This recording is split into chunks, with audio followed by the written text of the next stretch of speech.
I'm going to open it up to broadcast. You're quite dark. I'm not sure if there's any more. It's quite bright today up here, Nadeem. Oh, okay. And because of that, it's not the contrast. I'll try and switch the angle of the PC around, see if we can catch a better. But it's just a contrast between the bright background.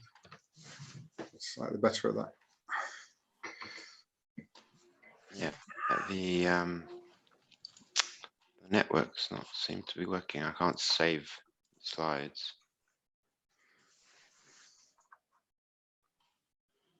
Oh, Jesus.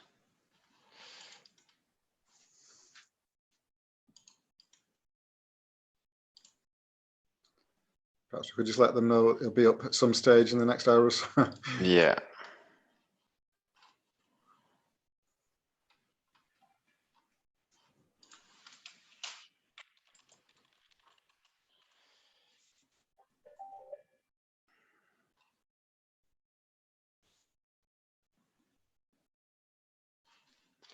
Yeah, I shall. Well, I think people are beginning to join us now. So yeah, we have about 15 people.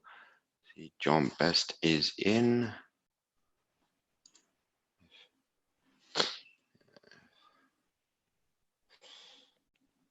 And I just.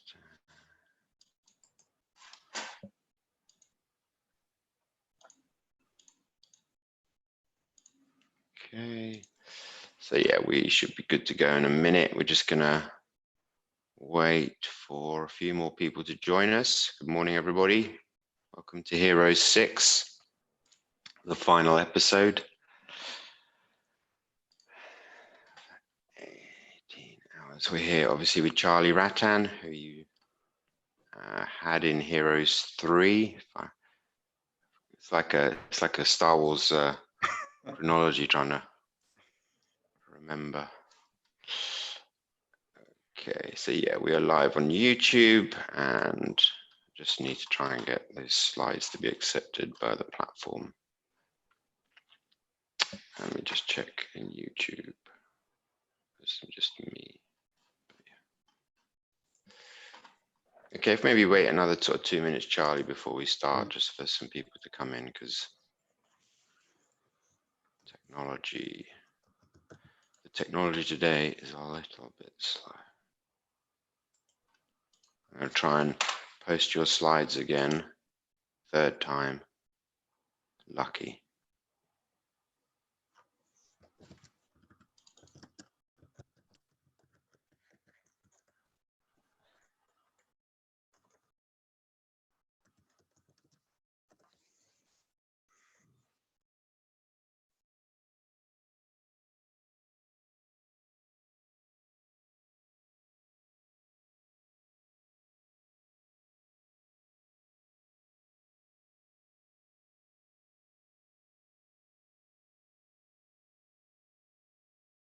Names.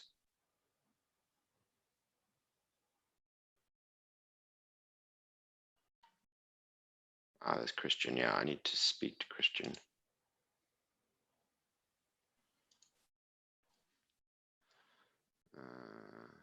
Where's Christian?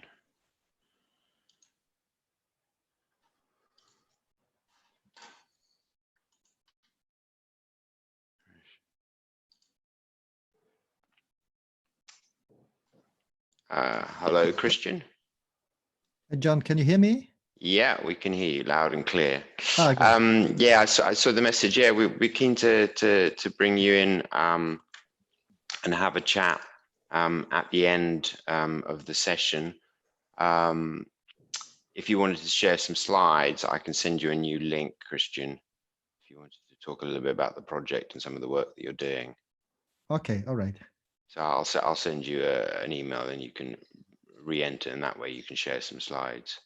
Okay, but I use the link I used right now to enter, yeah, the same. No, a new link that I'll send you. Okay, all right.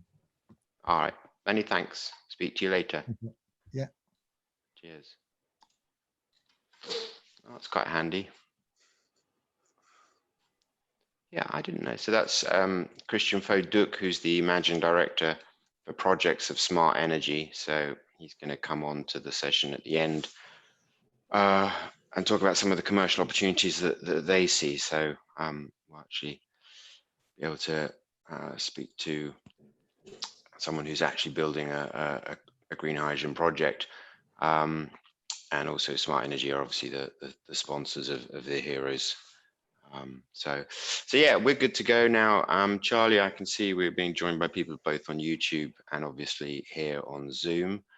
And we can get moving.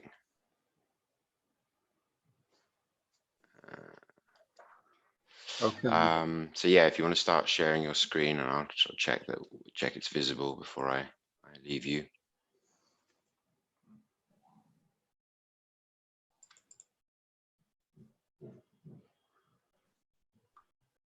Yes, good morning, everybody. I hope everybody can see the sneak preview of what's coming up later, if you just bear with me. And then if you put it onto slide view.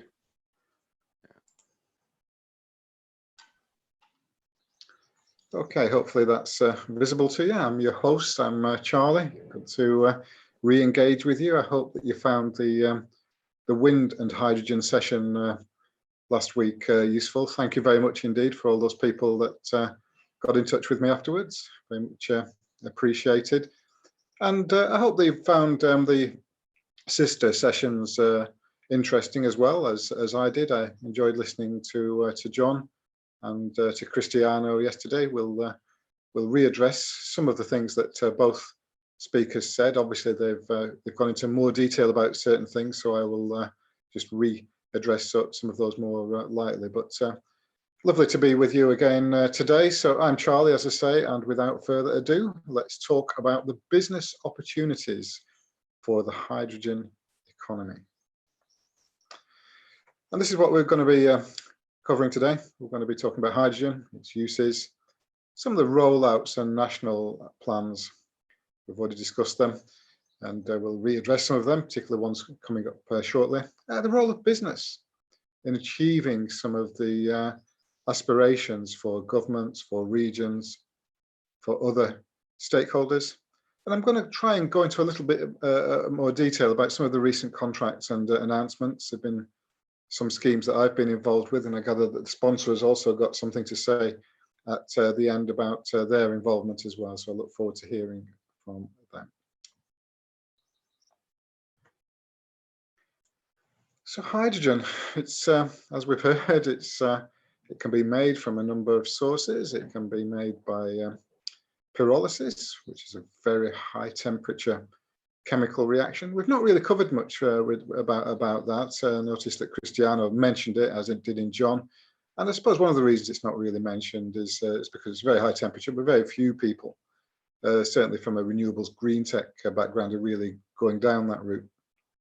We've heard about steam reforming, and we've heard about certainly yesterday from Cristiano, some of the methods from natural gas and hydrogen steam reforming. And we've also heard, especially with John, some of his earlier sessions on electrolysis and how to create hydrogen by that method, which is of a special interest to the renewable community. Onshore wind, we talked about last week in my session, offshore wind as well.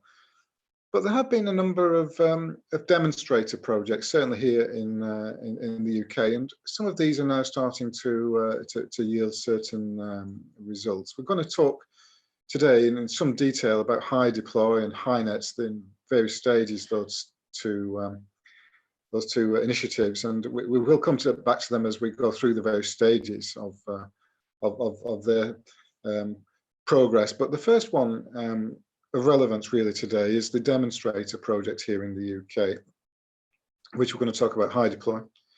We're going to then go on to talk about what the Green Power Academy describes as alpha projects. I wouldn't disagree with that title. They are big scale. They involve non-renewable elements. John talked about carbon capture and storage, as did Cristiano, and they are part of the bigger picture. We're going to look at some of the cross-sector. There's a new fancy phrase that you're going to hear a lot about in the hydrogen world, and that is sector coupling. We've come across it a couple of times. We're going to visit it today. We're going to talk about this word strategy. Everybody seems to have one at the moment. And as I say, the contractual landscape. And we're going to look at, it's a lot of the hydrogen talk today has been theoretical, but we're moving out, I think, pretty rapidly into the implementation stage. So we're going to look a little bit more detail as to what's coming up. And one of the reasons every time one goes to a hydrogen event or raises the issue of hydrogen in the public sphere, a rather dramatic picture on the right, and that is a picture of the Hindenburg, and that went up in flames. I think it was 1936 in Lakenhurst in the United States, and it was captured on some rather dramatic newsreels and a very kind of a disastrous event, and disastrous for the hydrogen industry more wide lakes. But it must be remembered that hydrogen is combustible. As John mentioned, there are no flames, and there's no odor to hydrogen either. It's also got, as John mentioned, various things can happen to pipelines. It can cause embrittlements, and it's got a different molecular structure, which can make leaking. And of course, if it leaks and there's no odor, it's a real problem. And as again John mentioned, it burns at high temperatures with some toxins as well. So all of those need to be addressed as part of the wider legacy. And that dramatic picture, it doesn't take long to go to any forum, any engagement session, and that to the opponents of hydrogen is considered to be something of a showstopper. Put that picture up. I went to an event a few months ago at the Manchester Fuel Cell Innovation Centre. Before I went along, I quickly looked at the Wikipedia, and lo and behold, that was at the very top of the hydrogen element in Wikipedia. I checked again yesterday in doing the research for these sessions, and although the Hindenburg legacy is still there, it seemed to have been rewritten into the text. It's not quite as prominent as it was.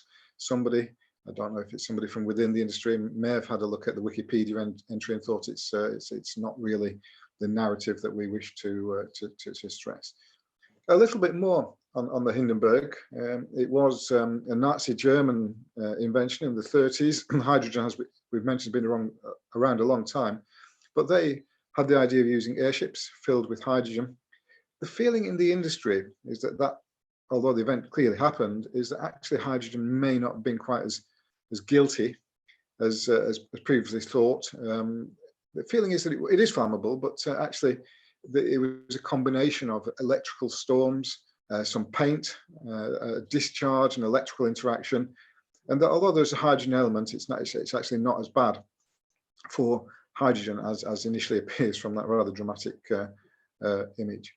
It should also be remembered that we move other toxic and inflammable materials around pretty routinely. We are an advanced industrial country, and we're quite familiar with moving difficult things around. So that's the Hindenburg legacy is always there. It will come back. It's not going to go away, but it's something that perhaps needs addressing up top. If one works for a utility, health and safety is always the top priority. So if you work for your E.ONs or your SSEs, any of these, all at the top of your risk register, top of your priority is always health and safety. And bang, literally, if anybody looks at the images, you think, my word. On the flip side, as we've also heard, hydrogen's been around a long time. The moon landings 50 or so years ago were achieved using hydrogen. It's a niche, and I think the explosive element to it is now being addressed. And we'll come back to some of the high net and high deploy thoughts on that as well. So this high deploy, there's it's the various parts to high deploy and high net, which is a part of it. It's split into 4 sections in the UK. It's one of the world's first deployments of hydrogen on a network, and it was at Keele University. And the good news is that a year in, it's successful. I was at an event at Thornton near Chester a few weeks ago before lockdown. A lot of the supply chain that had actually built High Deploy 1 were there, and they were talking about it to me, and they were very pleased with the way that High Deploy 1 has gone. It's been recognised as a success by all the stakeholders, including the safety stakeholders, perhaps the number one priority to address, and they were looking forward to High Deploy 2 and the later stages. Sadly, High Deploy 2 has been postponed as a result of the lockdown. It was due to start just about now to build on the Kiel demonstrator. Kiel is a university environment. I think it was chosen because it had something of a private network. It wasn't really connected to the national transmission or distribution grids. Gave good opportunity to test. Supply chain were engaged, as I mentioned, and it's been good. So much so that the safety code, I mentioned the Hindenburg, well, top priority. To anybody looking to invest in anyone will look at safety as top priority. And the feeling is that the safety code is going to be rewritten as a result of High Deploy 1. And it's going to be rewritten to encompass a 20% injection of hydrogen into the gas grid. So that's significant. I think there's a feeling in the industry that you could possibly go above that 20% limit as a practical injection to further decarbonize the gas network. But that if you did that, you would make some of the existing kit. People have spent a lot of money, boilers and fires and things like that. They might have bought them last year. And if you went above that limit, you might render some of the existing infrastructure obsolete, which people might not be too happy about if they've just spent money on appliances. So that's why the 20% limit is. It's one that works well. I think there's some economies of scale kick in. If you go above that level, it starts to become very expensive as well. But I think as a result of High Deploy 1 and the safety code being rewritten, we can expect around a 20% figure to be accepted for the gas industry. RIIO-2, there's various 5-yearly reviews. I mentioned them last year. They're always open to consultation. I think this latest round's just been closed, and I think the feeling is that High Deploy 1 has been written up, and it's been, to use this phrase I heard at Thornton, it's been baked in to the RIIO-2 consultations, and when it's published, we will see it writ large, the results of High Deploy 1, the success, and that 20% limit. I suppose it's worth mentioning as well, and it's often forgotten in the world of mega projects and alpha schemes and stakeholder globals and all the rest of it, that there is actually quite a domestic focus to this. It will certainly be evident on the business opportunities, and let's never forget the basics. That we might have some fancy kit, but we're talking about people's gas fires and the appliances they've got in the home, cookers and things like that, of which there are millions and millions in the UK alone. So there's domestic focus to this.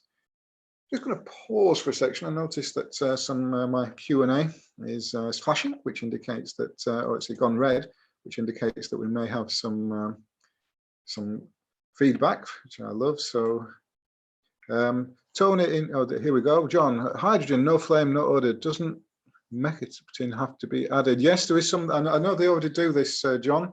Good morning to you. They do this in already with methane, and so although it sounds a bit scary, doesn't it? No flame and no odor. There are things that can be done. Yes, there are. I don't know whether it's particularly mecaptin or any other additive, but it's certainly possible. So yes, it's although it sounds bad, it's actually addressable. It's not really an issue. The picture of the Hindenburg is the paint. Certainly, it's true that the paint was a factor when people have looked at that. Tony, thank you very much indeed for that feedback. John, can you also briefly explain ammonia? Is hydrogen converted into ammonia, which is burnt as a flammable gas? Can hydrogen become a solid ammonia granule? Good question, John. Most of the issues, most of the talk around ammonia has been around vectoring, really. It's been around the schemes I've been involved in are really liquid rather than the ones you mentioned. You probably need somebody with a chemical background to address that rather than I coming from a commercial and wind perspective. I can certainly look into it for you. As I understand it, the real thrust for ammonia and hydrogen is the liquefaction of it and the piping of it. We know that ammonia is already out there. It's already a fertilizer, and there are synergies, but the various forms of it, it needs perhaps I'll need to do a bit of research after this this session to see if I can give a full answer to that one. Another one from Tony. Hello again, Tony. We do fire training with hydrogen. During the weekday, you are not able to see the flames. Yeah, that's exactly. It is an issue. Quite how they address that and how they train. Perhaps you could share with us, Tony. You're much more up to how we would deal with that in reality afterwards. As to what the training required would be, which is often people come up with these big initiatives and they forget what it's like on the ground and dealing with it. But safety is top priority, and I'm sure that that will be addressed in due course. If you've got anything to add on that, Tony, I'm sure that the group would be very interesting to hear a bit more detail about that. Thanks very much indeed for that point. Okay, I think I'm reasonably up to date with the questions. I'll try and take, but I do like to address them in real time wherever possible. I hope you'll bear with me on that.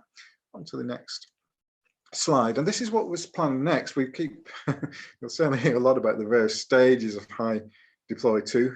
It's in the UK. Wouldn't be a good idea, but the idea was to go around and have a look at Kiel and have a look at the kit, have a look at the theory, and then have a discussion around High Deploy 2. High Deploy 2 it was meant to be, and it will be. It's a part of the town of Gateshead in the northeast of the UK, northeast of England on the Tyne, and I think one of the authorities had selected, it might have been the regulatory authority along with Gasgrid, had discovered that the area of Winlaton was a good opportunity. I think it was good. It was a chance to isolate a network of houses. So it's domestic scale again, but it was real.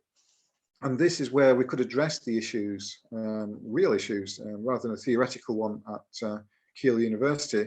But this is real people, real houses on a domestic scale. How do you address the issue of odour? How do you address the issues of embrittlement? How do you test appliances? Around about 20% is an issue with fire that needs addressing. And this was scheduled to start now. So High Deploy 1 was going to go straight into High Deploy 2, and it was starting just about now. One of the reasons Gateshead was committed and chosen, we'll come to this again today, is that it has very ambitious carbon neutral targets. 2030, so a decade to achieve carbon neutrality. We'll mention some cities later on, but that is a really ambitious target from Gateshead, and obviously tied in well with this real world example that was due to start now. But as I say there, it is delayed. I gather that there are further announcements in the UK coming in the next few days. I will be tracking to see what happens with High Deploy 2, and hopefully it can be resumed sooner rather than later. High Deploy 3, well, really, that's assuming that Winlaton goes well. It's all very well to theorize and have these nice looking charts and all the nice looking maps and so forth, but the proof of the pudding, as they say. So assuming that Winlaton is successful, the next deployment or the next part of the 4-part High Deploy thing in the UK is High Deploy 3, which is called HyNet. We'll come again to this later on. And if ever you want an alpha proposal, this is it. This is a large scale regional high deployment. I'm heavily involved in it, talking with the stakeholders and the supply chain and the people driving it. A lot of people are people like Cadent, the gas distributor. We've got Thornton, a big incubator for innovation here in the Northwest, a former Shell site. So I've known that for 20, 25 years.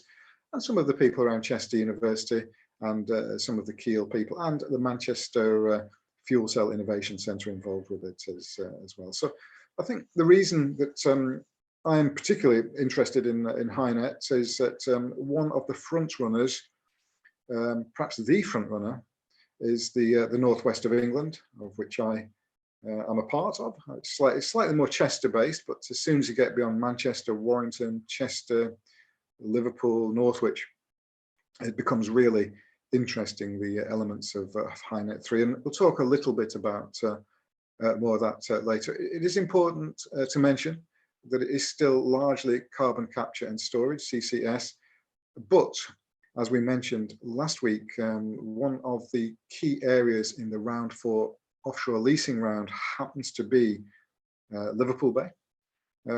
They've already got some of the largest wind turbines in the world spinning out there, and I think there's another 2 gigawatts of proposed seabed deployment for offshore wind coming up in the next round. It's very well placed, and then it starts to get really interesting as to what HyNet might develop into. So it's not just going to be carbon capture and storage. I'm particularly interested in the renewable element, and especially interested in how offshore wind can tie into the bigger picture. And in the interest of fullness, we should mention HyDeploy 4. So assuming that HyNet or HyDeploy 3 goes well, and the Northwest is a front runner, there are other clusters starting to appear. There's something of a beauty contest out there at the moment where other candidates, there's quite a dramatic image of South Wales, ambitions to become a hydrogen cluster, South Yorkshire. I've heard of other ones around Aberdeen in Scotland. I've heard Dundee mentioned, the northeast of England. So it's not unique to the Northwest, but I think the Northwest is perceived as the front runner. And whichever is the front runner, whoever takes the baton, Humber, whoever, the bigger picture for the lobbyists and those behind HyDeploy and HyNet is a national rollout. So that is when it requires, say, hey, look, this has worked. We really need to roll this out nationally. And that's what the bigger picture is, a national rollout for hydrogen in the UK. Still carbon capture and storage based, but with a strong element of renewables as well. So you're increasingly seeing offshore wind being linked in, but there are other technologies from the renewable stable emerging. On the right, you'll see that perhaps that's the logo. I picked that up from the HyDeploy website, and I put it in because I want to re-emphasize that a lot of this will affect people on the ground, often forgotten, as John Massey pointed out. Sometimes it does involve disruption, sometimes it does involve costs, not necessarily politically palatable or socially palatable, and that there is a very much a domestic element to this. And if you're talking about millions and millions of appliances, let's never forget the people elements. That's why I put that image in. Okay, I'm just going to check whether there are any further questions before I proceed to the next slide. Please keep them coming in. I think I'm reasonably up to date. On to the next slide. Okay, so HyDeploy 1, hydrogen into the existing network. So this is not a completely new 100% hydrogen network. It's in some ways it's quite neat, because it means if you were to adopt circular economic principles, which people are talking increasingly about, that you can use the existing kit, which is good. That's not to say that you don't need to amend it. You might need to sleeve the gas distribution and transmission nets. You might need to put some plastic inserts in it, and you need to make modifications, because it is lighter, it does have no flame or odors. You need to make modifications at perhaps the ends, and perhaps the ends are where the real work applies. But it's also an opportunity for the supply chain to come up with solutions that are being looked at, how to take hydrogen from a distribution grid into a domestic environment. That's exactly what the Manchester Fuel Cell Innovation Centre and others are looking at. One of the main companies involved is Worcester Bosch. They make boilers. I think they've got a 20% hydrogen ready one. I think it's already on the market. And I think it's been successful. They've been lobbying for no methane boilers. I think that might be in new builds from 2025. So not too far. The methane boilers are going to be discontinued as house builders move away from them. And of course, that has an immediate effect.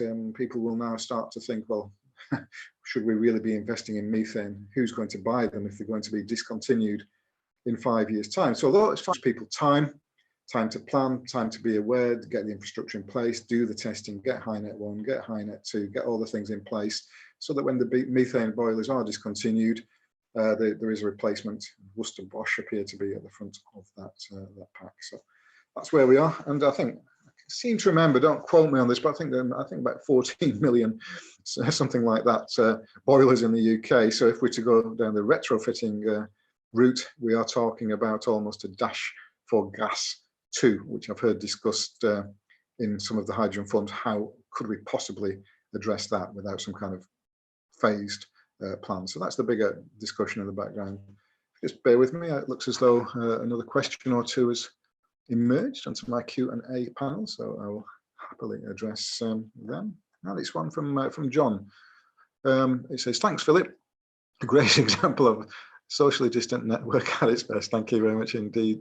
And there we go. No new methane boilers. Now, as I say, John, I'm not quite sure. I'll have to check whether that means for new builds or whether that's from everyone. If it's for everyone, obviously it's a much, much greater scale. So, and it means effectively you might be wanting, if you're on the list for buying a methane boiler now, you might want to make a wider look to see what's available that's not methane. So that's reiterating that point. Another one from Philip. Good morning, Philip Lightyen. With air source heat pumps and induction cooking hubs, established technologies, the UK primarily targeting existing stock with these H2 deployment projects. Good question, Philip. It's funny enough one that John and I, we work for the Green Power Academy, but we also take offline some certain discussions, and we've discussed some of the air source heat pumps. About 15 years ago, they were all the rage. Every event that you go to on the renewable circuit was renewable heat incentives, heat pumps, but they've not really taken off. And I suspect one of the reasons is that it's a bit of a UK mindset, and the heating, people like to get the heat blasted rather than a steady continental style heat. But there's a degree of disruption as well involved. Sometimes, as John indicated, you're not always told when you show an interest that it might need a complete replacement of your existing kit in your home, and that doesn't always go down well. And I think for that reason, it's been thought of as better for new build, where you design it in. Some of the incentives have come and gone. I was involved in a thing called CERT many years ago. It was going to address things like insulation. It was going to invent heat pumps were part of it, and it was. I think it was dispatched into the long grass by Prime Minister David Cameron when people started to look at the cost. So the lobbying, people lobbying from all kinds of angles at the moment, including the hydrogen community, and we'll have to wait and see what's emerged. But I think what is clear is that heat pumps have not really taken over like some of the proponents thought those years ago. So it's still the lobbying and the government still taking note, and let's see whether hydrogen offers the solution. Yeah, existing housing stock. Okay, I think we're reasonably up to date on the questions. Please keep them coming. We'll continue.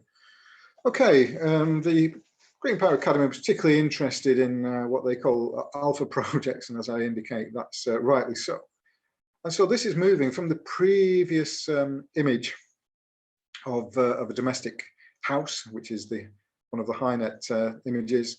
We move to some big maps, the types beloved by the global consultancies. If you look at the one on the right, I mentioned this new kid on the block that emerged, and it's always nice to emerge with a nice, impressive picture.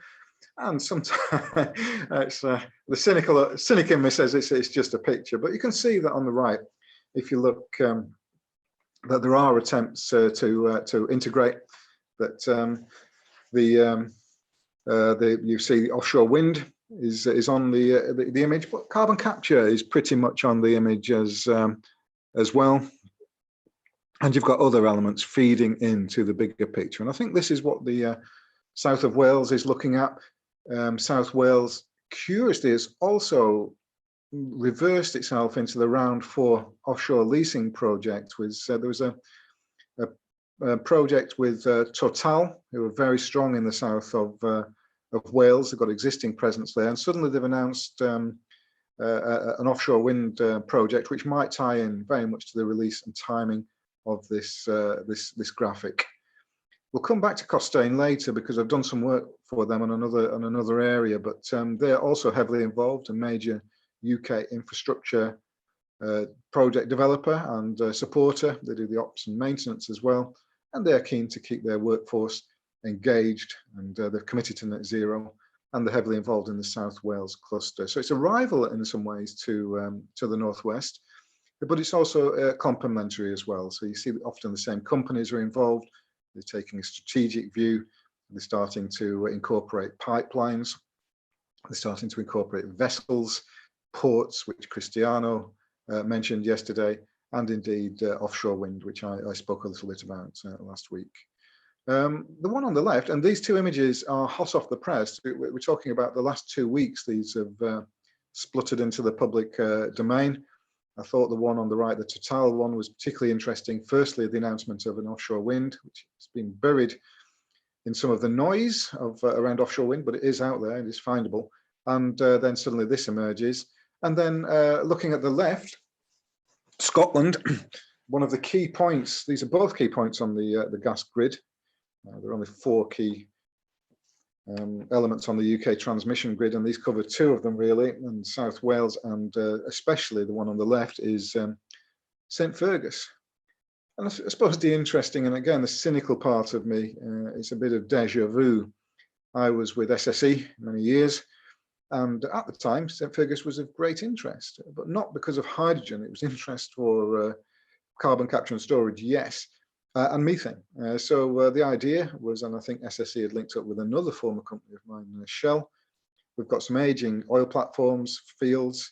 We've got caverns, undersea caverns that could perhaps be used for something. We've got this exciting new carbon capture and storage tech, which is all the bits of it in theory work, but nobody's really built one out. And we've got the St Fergus infrastructure as well. So I think the key was Peterhead, which was an SSE and is an SSE site as far as I'm aware, and they'd gone for some competition monies, and I think they'd won it, and they were going to spend a lot of money testing to see whether they could make put the pipelines into use with methane. The competition was pulled, and the next I heard of it was the files have been dusted down, the word methane scrubbed out, hydrogen inserted, and a part of this happened in the Northwest and indeed elsewhere. The cynic of me says that a lot of it's not new, this, but the hydrogen element is. And so suddenly it's reappeared under the guise of a hydrogen initiative. And just last week, Acorn, the developing body, was announced as the winner of, they got some award to take it to the next level.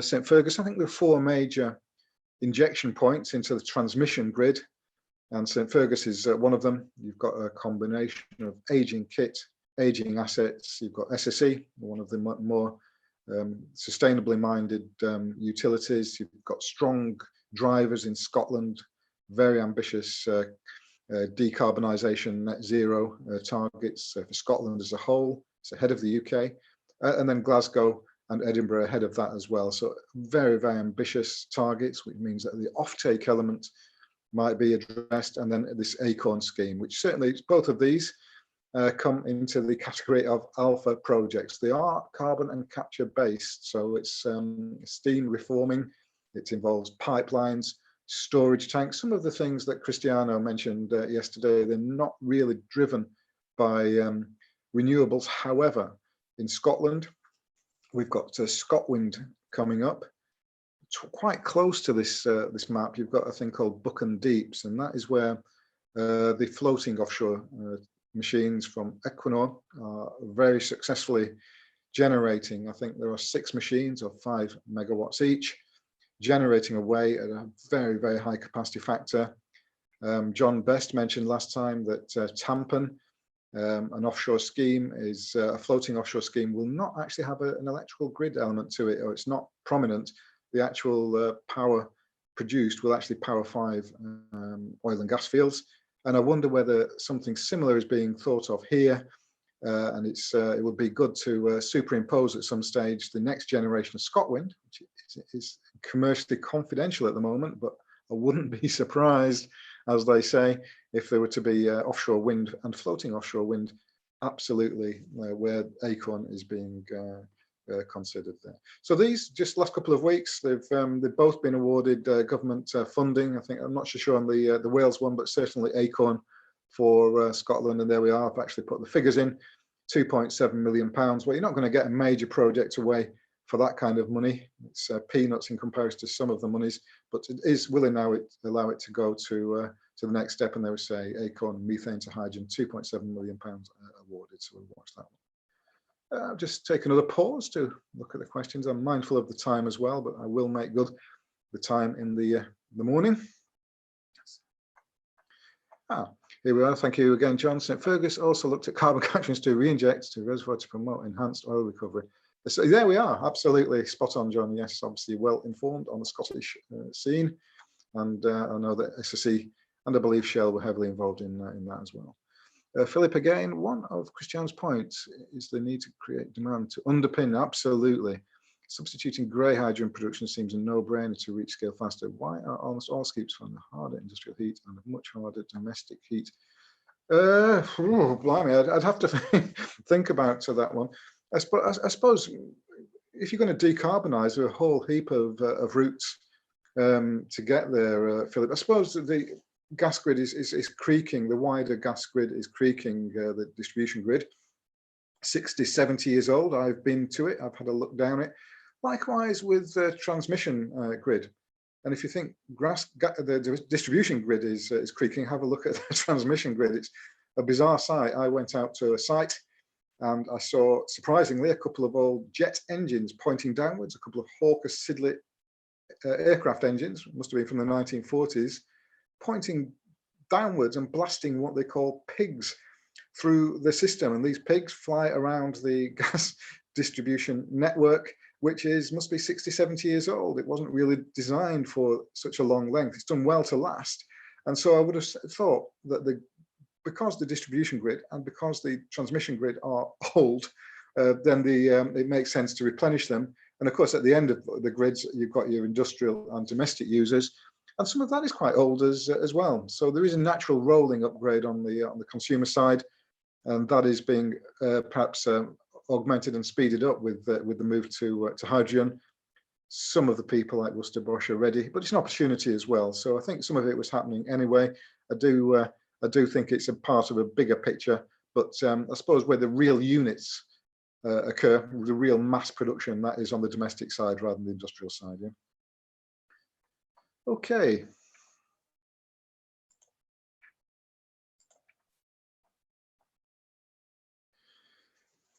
A few elements to HyNet and the scope of it, the various parts of HyDeploy and HyNet. You'll hear these phrases a lot. The one, perhaps to answer some of the previous questions, one of the reasons that is so attractive in the Northwest is that the oil and gas fields are due to be decommissioned. There's only 3 years left in some of the fields, so it means that they're going to be available, and they're available almost on a perfect trajectory time-wise to the Northwest with its aspirations, which have been worked on the last couple of years. We've already got in Cheshire the chemical industry, which already includes ammonia, which can be beefed up. And there's already a lot of, and this is almost incredulous to those looking from the outside, there's quite a lot of hydrogen being invented at places near Runcorn. People have looked over the years at retrieving the hydrogen being invented, but I think at the moment the feeling is that it's not commercially viable. The amount of cost and effort to put some kind of pipes and storage facility in to collect that venting is more than you could get for the product. But perhaps that will rechange as the economics are revisited with these various forms of HyNet and HyDeploy. It's very expensive. All of us trainers, we've all said how expensive hydrogen is at the moment. Sometimes I think it's coming in at 4 times the cost of methane. So who in the right mind would do it? Well, you can do it because you've got a decarbonisation target and you've not got net zero, and you can scale it. And as we've proved with offshore wind, when you start scaling it, interesting things happen and the costs can start to plummet. Innovation will help drive it as well. So net zero innovation, but in the background, And a lot of the meetings I go to, people are actively lobbying for some kind of support, be it a carbon tax, be it some kind of levy on something else. That's always evident whenever one goes to think that some kind of support is being touted. And it goes to the whole range from the high net. We're looking right through from the domestic, the boilers, millions of them. That's why I keep putting them in, right through here in the northwest. Alstom build trains. They build them at Widnes on the north bank of the River Mersey, very much a part of this bigger picture that the governments have readdressed. As I mentioned before, industrial strategies went out of fashion, and things like the bigger picture strategic thinking, leave it to the market. Well, that's been reversed in the last couple of years. The UK industrial strategy promotes EVs and it promotes decarbonisation, two of the big drivers, and there's only 10 points in it, and 2 of the 10 are addressed by things like hydrogen fuel cells. So that's one of the drivers. I put a little bit of detail in the slide as to bits about some of the, I know that Cristiano mentioned some of the storage things yesterday, so I put an image in that I thought would make an interesting read, which kind of delegates can read at their leisure. A question about ammonia, and we touched upon this last week. I think it's a major part of the northwest cluster, at least. People are making advances. Johnson Matthey, surprisingly, I was surprised at least, were involved in it, and they've got some good innovation on the chemical side. As Cristiano mentioned, a strong demand for storage tanks and fertilizer. So there's an agricultural element. Cheshire, which is part of the cluster, very much an agricultural area and part of the bigger picture as well. So ammonia, liquids, agriculture is a good mix in Cheshire, and it's just again in the last few weeks received government funding. A nice image at the bottom which shows some of the synergies, and it shows the carbon capture element through reforming as well, but also renewables, all the elements that fit in well to the northwest cluster. Okay, I'm slightly behind on the time, so I know we started a couple of minutes late. I will make the time good, and I've tried to address some of the questions as we've gone through. So there will be a break forthcoming, but before I take the break, let's see if there's any new questions in at the top.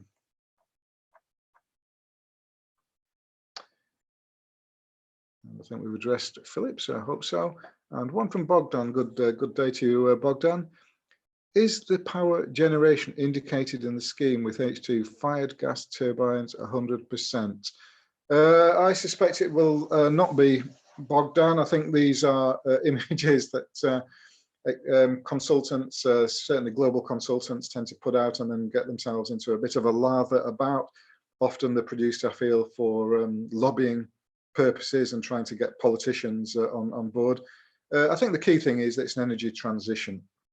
And just as wind is part of the mix, the energy mix, and a very important part of the energy mix, I suspect that the hydrogen will be part of the future gas mix and wider mixes as well. So it will start the transition. We will perhaps touch upon questions of 100% hydrogen grids later on, because there are some quirks to that. And we'll touch upon issues of as that Cristiano mentioned, of clusters, and he came up with some very interesting points on clustering versus non-clustering, but it won't be 100% hydrogen-fired turbines, certainly not in the shorter run. As we transition, I expect the hydrogen element to increase, and that's where that 100% figure might then start to become more realistic. Okay, so I'm going to pause everything. Thank you very much indeed for the questions. We're slightly behind on time. I will make good the time on the next slides, but if people would, it's according to my clock, it's 8:49 UK time, 9:49 CET time. If people would like to recommence at 5:02, so that's a 6-minute break, I will continue then. So I very much look forward to catching up in 6 minutes. Thanks for listening.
Okay, welcome back, everybody. Hope everybody is refreshed. Let's had a chance for a comfort break, and we're going to move on to the next section. We started off on some of the alpha projects, mentioned some of the later stages of the high deploy program here in the UK. But there are much bigger. Charlie, sorry, if I could just. Yeah, I just wanted to say, yeah, we look forward at the end of the session, we're going to have Christian Foduck, the managing director from Smart Energy, coming on to talk about their project. So you'll also get an understanding of an actual real renewable energy and hydrogen project that's being built in Portugal. So just for listeners to be aware of that, so we'll be able to ask him some questions and have a chat with him. So yeah, back over to you, Charlie. Many thanks. Yeah, thanks very much indeed for that, Nadeem. We all look forward to that real project, as opposed to fancy charts on diagrams and some of the things that excite consultants sometimes. But we are moving out, I think, of the stage now. I've concentrated in the first section to be honest, a little bit on the UK scene. The UK is quite well advanced. It's certainly in the front runners. It has a global leadership on offshore wind, which has been acknowledged, underpinned with a sector deal. It involves things like supply chains and SMEs and local jobs and all the good things that come of it. And that was baked in, if you like, to the sector deal signed about a year ago. We talked about that last week. So the UK is in a good position, but I wouldn't say it's a world leader. I think the world leader at the moment is China, and that wants to keep that position for various reasons: strategic, commercial, pollution, and there's a whole heap of big figures mentioned by Chinese. £12 billion one announced in March of this year, just a few weeks ago. So China is going into the hydrogen economy big style. It will be partly renewables, partly carbon capture and storage. And we've seen on the ground, we've seen transport and infrastructure. It's quadrupled within the last 5 years, admittedly from quite a low base. I chuckled when I heard the lady from Shell say, well, they've just built their second hydrogen fueling station. I think it was in Cobham, somewhere in the south. And the first one was built as far back as 2004. So it's taken Shell, I think, 13 or so years to get from 1 to 2 fueling stations. But I suppose that's a doubling in their terms. A few other things that are coming through on the and why people might like a hydrogen strategy and a hydrogen rollout, including treasuries, because it can be taxed. There's issues regarding batteries and how you charge for that. But one good thing about hydrogen, it's tangible and you can tax it. You can, just like kind of oil and gas, you can make some money for the treasury from it. So, and of course, it's not a case of charging your kit at home if you've got a vehicle. The cars have been less of a take up on hydrogen than perhaps thought, but it means that the retail infrastructure for the major oil and gas companies stay in places as well. So all of that feeds into the stakeholders at government level. They sit around tables, as they are doing in Germany, and work out whether it's worth having a strategy. And the answer is often yes. So we're into every week, there's almost a new hydrogen roadmap or strategy or something announced. A little bit on the slide, a little bit about, I mentioned before, I put that in, people can perhaps study that at their leisure about how we can get to the HyNet and high deploy, the UK elements of that. So these are some of the global things that are far more than these. These are just a small snapshot, but I'll try to encompass onshore, offshore and cities in this graphic. The roadmap to a US hydrogen economy is just, they started off with an executive summary, a bit of a taster and a teaser a few weeks ago, and that's now evolved into a full-blown study, which is out there. It's on the internet, a few short Googles, and you can pull that one down. It used to be on my site as well. It might still be available. And Singapore, the city-states are coming into the mix, mentioning hydrogen as a part of their low carbon future. And I've put the bottom image in. It's one that we did touch about on last week's session. I come from an offshore wind background, and there are big plans and big aspirations for offshore wind and hydrogen to make green hydrogen the most expensive form, but perhaps the most scalable form as well going forward, which John talked about, and certainly I'm going to revisit as well. So into implementations, and I don't want to re-emphasize too much about things that I've already discussed, and certainly John has as well, but some of the early ones, if you were to think about where's this going to happen, where is the low-hanging fruit going to be, if you like, on these alpha and mega and giga projects. Well, one area that's clearly going to progress is in the backyard of Shell, really. Full name of Shell, as I keep banging on about, was the Royal Dutch Shell. And Groningen is very much a part of that. Shell is based in The Hague and London, and Groningen is quite close to those. And we will find that even in these straitened times, Ben van Beurden, the CEO of Shell, said, well, look, the renewable projects are not insulated, they're not ring fenced, but they're pretty well as such, because Shell realizes the energy transition is in place. And so this one, Groningen, which we've discussed at length before, I think it's between 4 and 10 gigawatts, is very well placed to go ahead, will go ahead. It's just a case of in which phases and what speed. And it's a link up between Shell and Gas Union. I think the port, which Cristiano mentioned, how well ports are placed for expansion of Groningen as well. And we also talked about in my slides last week, this West Custer one, which was a strange, it seems to have also encompass onshore wind, certainly offshore wind. It's on the, anybody in offshore wind will have heard of a place called Husum. It was the events there and the big turbine manufacturing base, and lo and behold, the German coast and West Custer is well placed for their implementation. Both of these are renewable ones, offshore wind, not carbon capture and storage based. The elements of that, but they are largely green hydrogen, and that scalability we'll see. Hopefully, will bring some of the expense down of green hydrogen. See that a couple more questions seem to have appeared on the top, so I will address those before we proceed too much further. Just bear with me.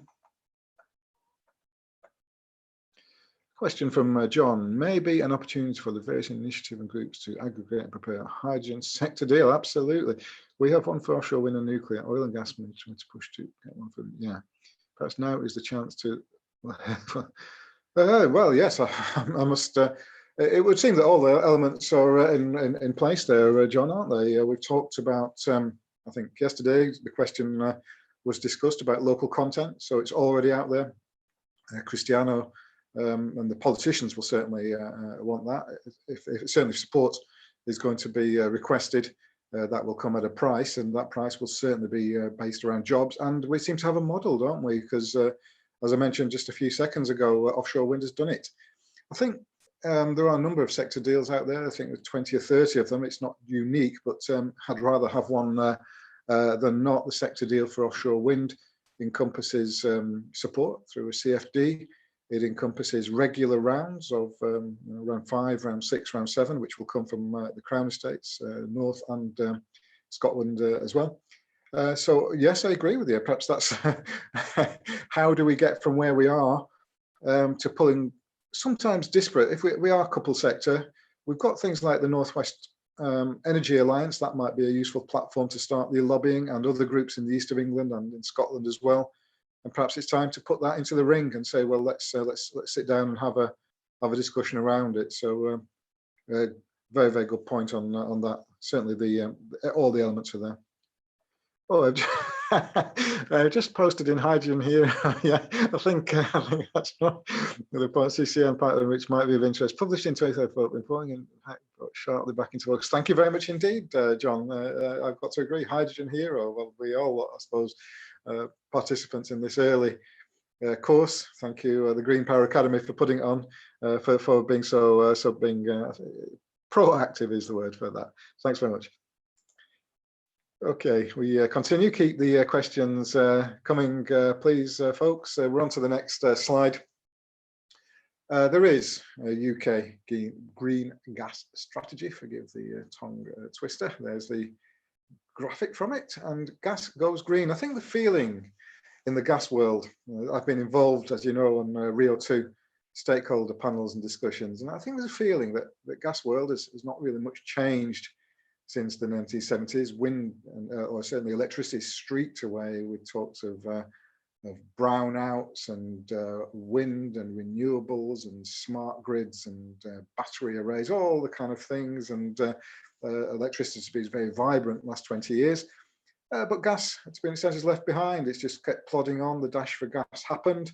Big push in the 70s. That happened. That was supposed to last 10 years, and we're more or less 4 times that amount of time. But it is going to end, as we've seen. And now it's time for gas to go green. So that is what Rio2 is all about. And we can see a nice fancy report which is out there. Anybody can Google that and pull off the pathway. And usually these pathways have got scenarios. Say as a rule of thumb, the middle scenario might include hydrogen on that greening. Certainly got to do something, and hydrogen is one mechanism for the gas to go green. So electricity, the electric grid is well on its way to decarbonisation. A third green already, and more to come. And the gas green is slightly behind that, but it seems it's addressing that now and starting to do something about it. There's one in Germany, a cluster, if you like. There's a lot of talk in Germany. There's a German strategy and a North German strategy as well, and talk around North Germany, around Hamburg, but also down as far as the Ruhrgebiet or the Ruhr area. And there's some big players, big industrial users. Krupp, a name famous for other reasons, is now looking to green, and they are big in the Ruhr, and they're very proactive in engaging. So you provide the hydrogen, and we will be the off-taker, which is great news for the energy industry because it needs the off-take. Otherwise, there's no commercial drive. And I've already mentioned China. Never forget China. It is the largest early mover and seeks to capitalise that. You can get an early mover advantage commercially, politically, geopolitically by being a first mover. Often the most expensive stage, but it can be perhaps the most rewarding as well. Nice little graphic again. The Dutch, we've already mentioned Groningen, we've already mentioned Shell. Other players, Eneco, Philips are involved in this as well. And the Dutch one is one I've looked at a little bit more detail. It's a very modular approach they've come up with, the Dutch, for their regional strategy. I think there's a 4-point element to it, but it's very doable and very pragmatic. Let's get number 1 in place and then do number 2. Number 2 will lead to number 3. Not unlike our own high deploy and high net things. These mega projects, perhaps it's best to think in terms of phases and bite-sized chunks. And let's see how the chunk 1 goes before rushing ahead to build out infrastructure that might be, to use words of the industry, stranded assets, and there might have been a wrong turn. So let's do it step by step, and the Dutch one certainly does that. The German one I've just mentioned, a bit more detail on it. 130 kilometers of grid. It's slated to be completed as early as 2022. And the clients there, the off-takers, will be the chemical industry and refineries, and Krupp as well, the steel makers in Germany. Beyond this, there are further discussions in Germany how to get the big industrial users of the south fed with hydrogen. How do we do it? Do we build a transmission network that's beyond this 130 kilometers? Do we carry on building and make a new transmission network? Is the existing network fit for purpose? Do we use the rivers and canals, or is there some other mechanism? Do we liquefy it and use ammonia to get from north to south? That discussion is still out. I haven't heard a resolution of it. We'll see what happens. And then beyond that, Austria, Northern Italy. These are landlocked countries. It's a long way from if the North Sea is to be the hydrogen green producer, which the Germans want it to be, and I suppose the offshore industry in the UK does, then it's a long way from the North Sea to Austria. So that has to be addressed at some stage, how to do it. And there's a graphic on the right just indicating some of the thoughts on that. Beyond that, Australia seems to be making new announcements every day, often in tandem with Japan, South Korea, the Far East, and America. I've just shown the graphic. So it's gone from, we've centered on the early stages of this discussion on the UK, but you can see that there's a quantum leap of China, Australia, America, big countries, the European powerhouses, and also some images toward the end, as we did last week, about how hydrogen is looking to scale at a very early stage. Here we are with hardly anything deployed, thinking about going global, almost a quantum leap being discussed in forums. Not there yet, but bit by bit, people are making the steps. Keep coming back to the UK one. It's the one, the integrated one for the UK, which is the front runner. Other ones for Humber South Wales, I've mentioned that, but Humber twice for some reason, and we've seen other ones from Scotland, Dundee. I've heard put in claim. I've heard certainly Aberdeen, the northeast of England. Perhaps I think there talks of South Yorkshire, and I even heard something about Kent as well, Isle of Grain, that kind of area. I've not seen too much about that yet, but there are any number of candidates now in what is becoming something of a reverse beauty contest. I think there's prize money, not just the chance to implement stage 3, which the bottom graphic displays. And we'll see some now familiar elements. We've seen this one before, so I'm not going to labour the point. It's got Thornton incubator just north of Chester, which isn't really highlighted. You've got existing infrastructure around Ellesmere Port for oil and gas. You've got Stanlow, you've got which is now run by Essar. You've got the vessel. You've got offshore wind. You've got carbon capture and storage, the CO2, because the oil and gas fields are going to be available within 3 years, which makes it very, very good time-wise. One thing that's not really shown on this is the storage element, and why Cheshire might be slightly favoured above some of the other regions in the UK, in that the salt industry is very, very strong in Cheshire, the towns Northwich, Middlewich, Nantwich and so forth. That's a vast area, and underneath that area is salt caverns, which have been mined for centuries really, and continue to be mined. Again, it's not new. When I was at E.ON, the idea was we would use these salt caverns, we would inject some kind of slurry into the emptied salt caverns that would line the caverns, and then we put methane down.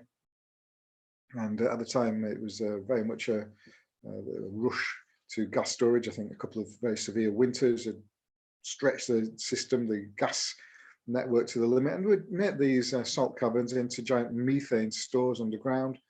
The geologist said it was relatively straightforward, and that was going to happen.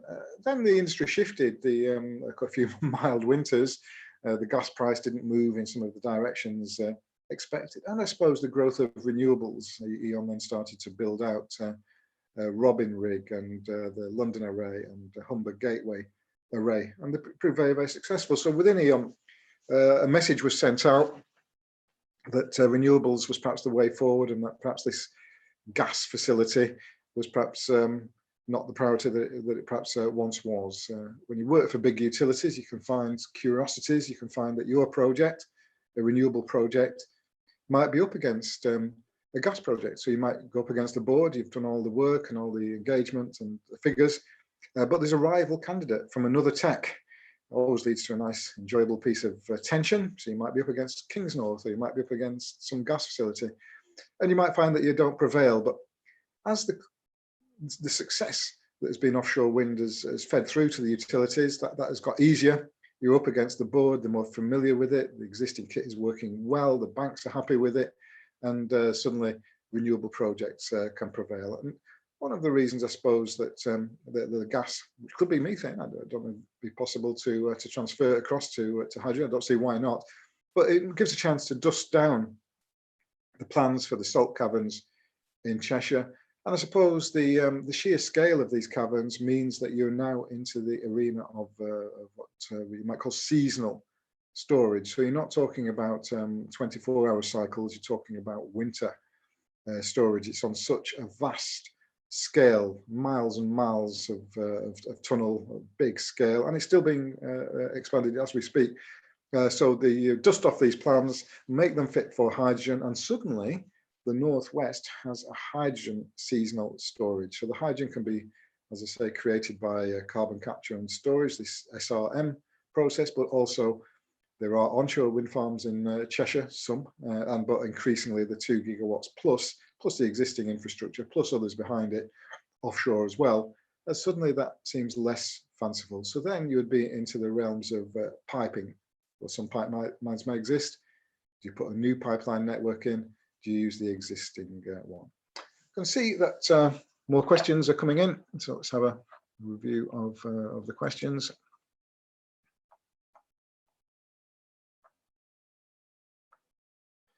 Important to differentiate potential gas storage from onshore gas fracking, and absolutely, well, you're very informed in our region, John. It's anecdotally, because we've made good the time. I went along to a thing called, I think, Advanced Manufacturing Catapult last year or so. I was taken into their facility just being built at Preston, about 20-25 miles from here, and I was shown around. And as anybody may have guessed, I come from a green background. I want to see the green element of this prevailed. I was a bit surprised when I was shown around the Catapult building, in that they said, well, actually, it's been two main drivers for the Advanced Manufacturing Catapult. One was fracking, and the second one was aircraft. Boeing. They were two flagship projects at the time. Fracking was being trialled about 15-20 miles away from Preston. And Boeing seemed, well, that seemed like a good bet, but I think 12 months on, they may want to rebalance some of their aspirations as to whom they may wish to address. So I'd strongly advise that Catapult, should they wish to listen to my advice, of course, is that they might wish to link up, and this perhaps comes with your early suggestion of a sector deal. It would be good, wouldn't it, if the Catapult was then say, well, hold on, just 30 or so miles away from Preston, we've got the start of the Northwest High Deploy 3. Shouldn't we be linking up with them and seeing what they need to troubleshoot, what we can do? Link up with the Manchester Fuel Cell Innovation with its commercial drivers, and to look at practical solutions to that, and perhaps move away from fracking just before the general election last year. Election, I think, was on the 12th of December, 10th of December. And one of the announcements in the run-up to the election was, I think it was called a moratorium on gas fracking. I've since heard that, anecdotally, some of the kit is up for sale. We'll have to see whether that is the case under the lockdown. But I wouldn't be holding my breath for a resumption of gas fracking in Lancashire at any early stage. And like you say, it did literally cause some earthquakes in the Blackpool region, which didn't play well with stakeholders, and may help some of the stakeholder side on hydrogen. So thanks very much indeed for that remark. Well, you keep coming on.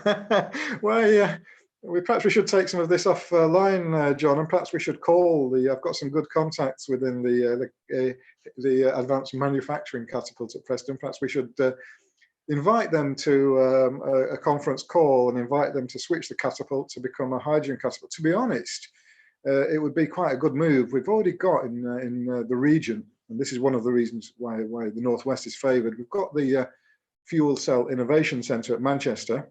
These are not new, they've come and gone before, but this one is geared to jobs and SMEs, which is quite unusual. I suspect that is as much from the stipulations from the funding bodies as for any natural desire to reach out to groups that have been cast aside in the past and ignored, but that's not the case now. And we've got the Northwest Energy Alliance, and we've got this hub around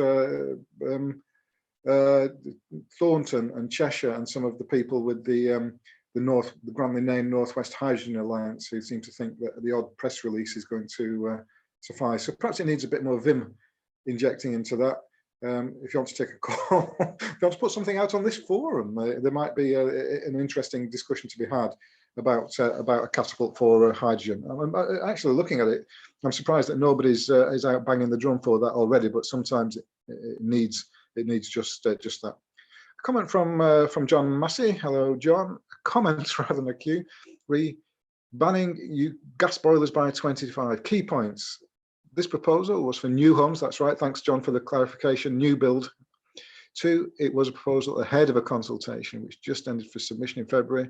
No decisions have yet been made. I've seen Worcester Bosch keen on that for obvious reasons, as they'd be well placed, but they're keen on that. 3, one of the suggestions was not just to ban gas boilers from new homes, but not connect any homes to the gas grid after 20, which would obviously not favour the hydrogen blending route. Well, I've not heard that third point, John. I'm not seeing where that one's going to go. I can imagine that one being pretty controversial. Thank you for all of those points. Question from Bogdan, they're coming in thick and fast now. Thank you very much indeed for the questions. Is this assertion valid? A rapid decarbonisation could happen throughout Europe, for instance, by repowering all coal-fired plants with natural gas using existing electrical interconnection, and these gas-fired plants could then be used to partially or eventually fully fire H2. Would this not achieve I would suggest that, Bogdan, that the gas grid and the electric grid are not one and the same. And this is me thinking a little bit on my feet. They take different routes designed for different purposes. And that's just in the UK. I would imagine that's even more the case throughout Europe. So I would suggest that, first of all, the electrical transmission grid might not be in the right places to allow that. I think the coal-fired plants were built on the coal fields, so very specifically cited for specific reason. That was where the resources. That's why you'd cite any project, I suppose, where the resources, like we're certainly doing renewables. And the electricity obviously came close. I mean, they were interested in where the power stations was for the UK grid, which is already changing. It's already moving its form.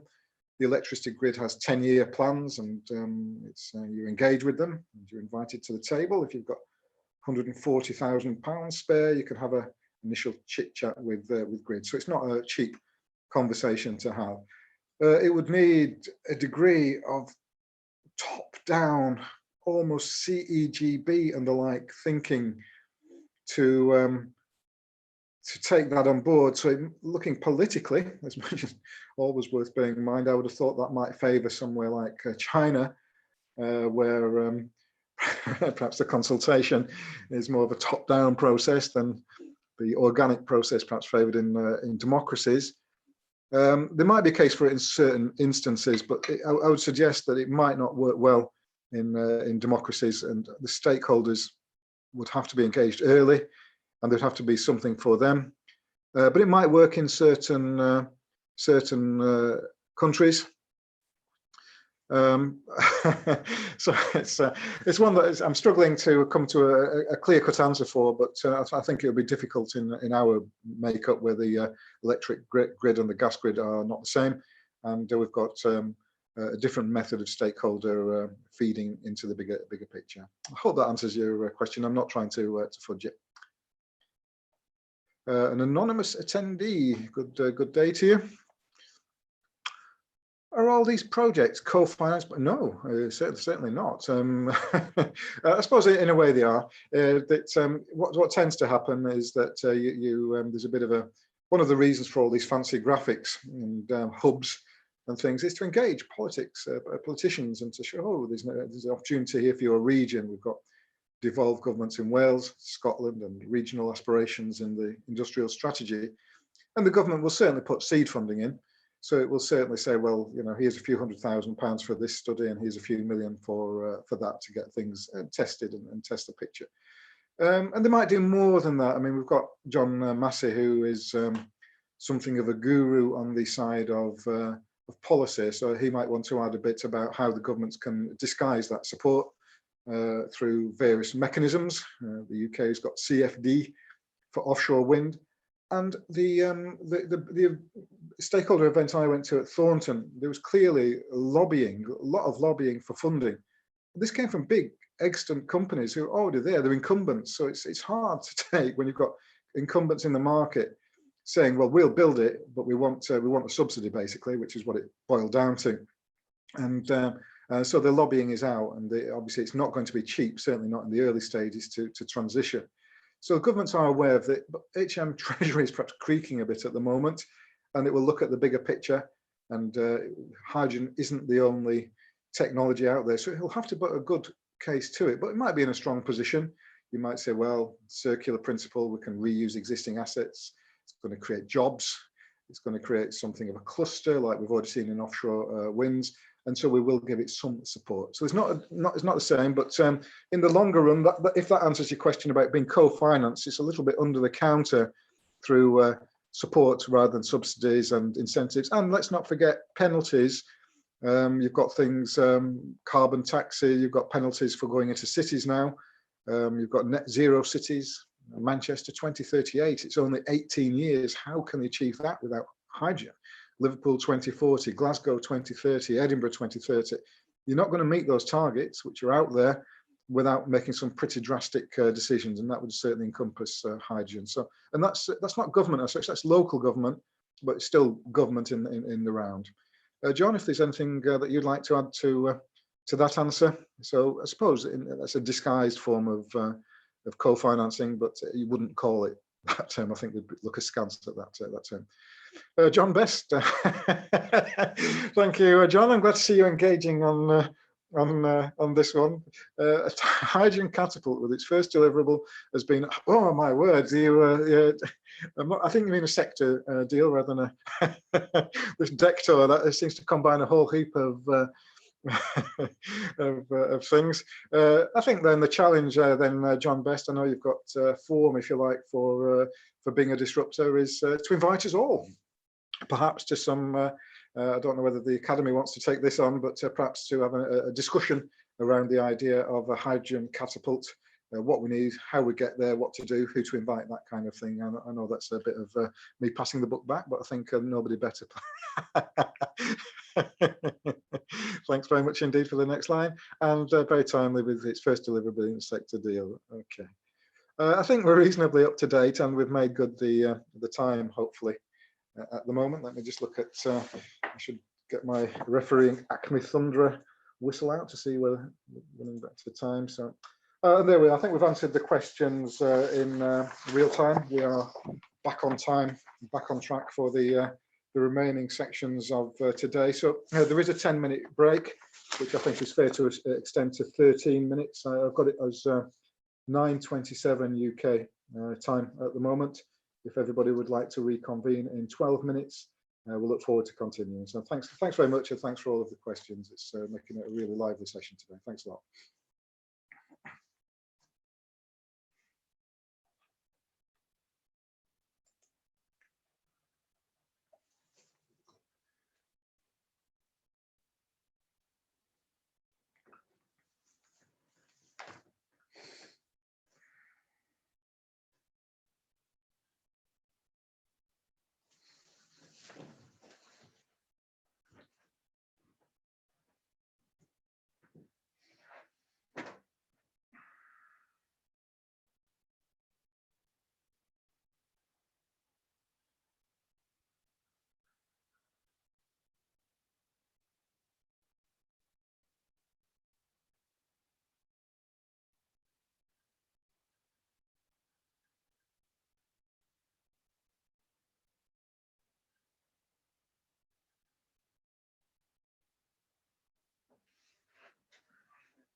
Okay, welcome back, everybody. I hope you've had a chance to take a degree of comfort and perhaps a degree of refreshment. I usually break quite productively. I took up a challenge from one of you, one of the attendees, one of the hydrogen heroes, discussing this today, and I've just contacted the Advanced Manufacturing Catapult just to ask them for a chat. It's really on the basis of this idea of a hydrogen catapult and the sector deal, which astonishingly, given the amount of talk around hydrogen at the moment, nobody's really come up with. There's already here in the Northwest, there's the Manchester Fuel Cell Innovation Centre. We've got the Northwest Energy Alliance. We've got Thornton, the University of Chester, and we've got the Advanced Manufacturing Catapult being built. It's just got planning permission for a big site on the outskirts of Preston with a big gap to fill, literally. And so on that basis, I've just reached out to one of my contacts there just to see whether it's worth a discussion to see whether there's any traction in this idea of seeing whether there's any appetite for a hydrogen catapult, perhaps pulling the other ones together within it. Who knows? The catapults don't always have to be in the same physical location. The offshore wind, the ORE catapults, has got bases throughout.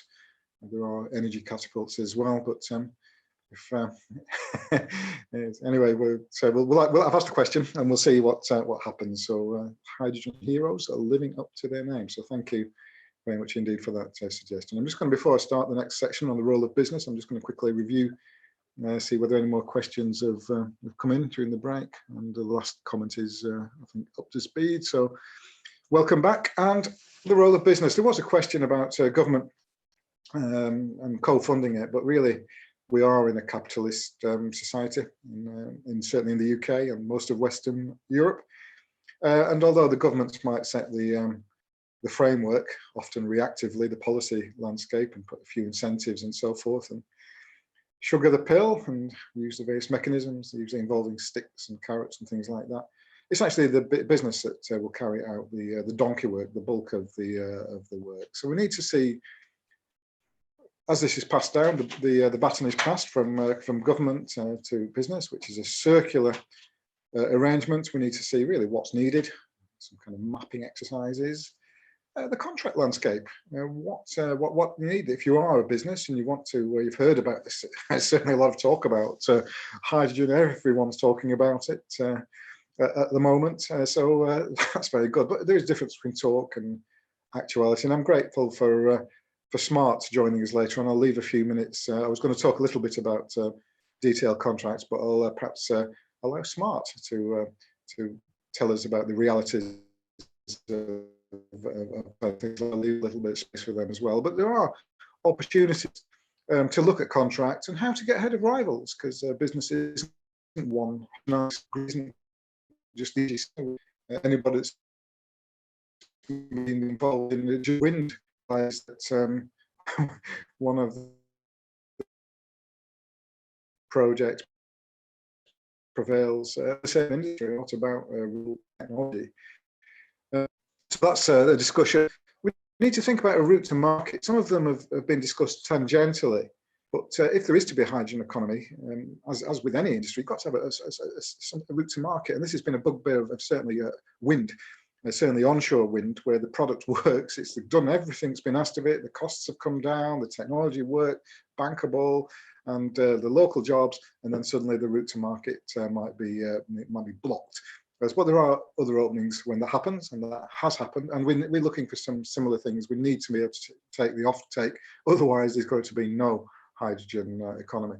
And some mistakes to avoid as well. It's very easy to go herring off on a new transition, but one danger is oil and gas is finding out. You might find you into the world of stranded assets. You might take missteps. You might be building tech that sounds great, but the technology hasn't caught up. I'm thinking a little bit about within hydrogen cars. It was hydrogen cars versus electric. Was it really? But certainly, and electric.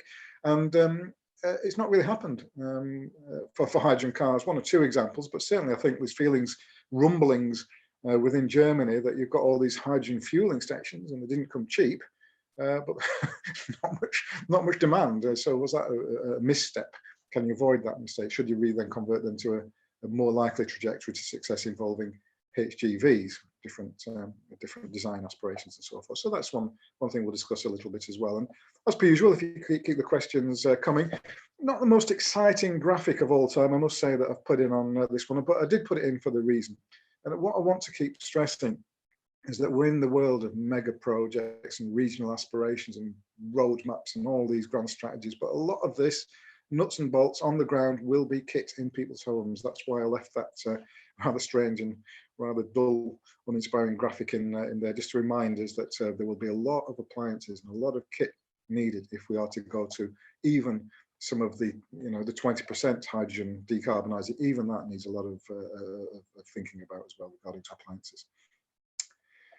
So I suppose if you were thinking about mistakes, if you're a company and thinking, well, there's some easy ones to think about, and a lot of companies haven't really engaged on the net zero journey I go around. Sometimes it's a bit of a fruitless task. Companies been making XYZ widgets for many years. Oh yes, they've heard about this net zero, but it's gonna go away. Other policies will come in, some crisis will knock it out. So you can deny it and say, well, it's not going to happen. So I suggest that might be a mistake for business. I suggest at this time that you really need to think about not just 2050, but start planning for 2050 now, because that transition is going to be upon us. And if you are a company that thinks it's not going to happen, you might not be around for too much longer. Another mistake that I found, certainly with SMEs, I've not found it so much with the big companies, is the corporate social responsibility element. These often come down from United Nations aspirations and goals. I think there's 17 or 18 of them. And companies often harmonise their own corporate social responsibility reports, which are increasingly lengthy and involved with them. But for many of the utilities I've worked with, they actually mean a lot. So if you read E.ON's corporate social responsibility, or SSE's, it will give a good indication of the direction of travel. And it's moved away. It's no longer just the utilities. The last 3 or 4 weeks, we've seen Total has announced its 2050 net zero aspiration, and that's a major oil and gas company, and that aligns with BP and Shell and others. So there are 1 or 2, like the American oil and gas majors, not perhaps aligning, but many of the European ones at least are. And so if you want to think about being a business and you want to deal with either the utilities, oil, or the oil and gas majors, and there are many tier 2, tier 3 companies that certainly do, you might want to check the way that you go about your own business. Do you have a corporate social responsibility element yourself? Do you ignore it? Does it mean anything? I used to be part of the SSE team that used to go into our supply chain, and I would say, just very generally, this is our aspiration. This is how we do business. We're thinking about things in the round now, and we're looking at your health and safety record, but we're also looking at your corporate social responsibility and what you do and what you mean, because this is the way we're going. We love to have partners for the long run. It makes it easy. But are you harmonized with it? Can you get harmonized with it? Show us. And then once they've gone through that, usually at the procurement stage, then it's extremely beneficial for them in the longer run to have a partnership. And that's something that if you ignore that transition, if you're not ready, a lot of the bigger companies have packs ready for tenders, invitation to tenders. We'll cover a little bit later, and perhaps Smart will. In the ITT pack, there will be an element on corporate social responsibility. And if you're with it and understand it, even if you've got a higher price, you might find you get the contract. Why? Because you've shown that, all right, you're a little bit more expensive, but your carbon footprint is lower, and you've got some local lads. I told this story when I was down at Lowestoft with Steve Rose, and Steve, we were talking about these smart young guys all dressed in Siemens. And I said, oh, that's a shame that it's German. I said, not a bit of it. These are local lads. They might have a Siemens boiler suit on, but these are local lads. That's part of the bigger deal.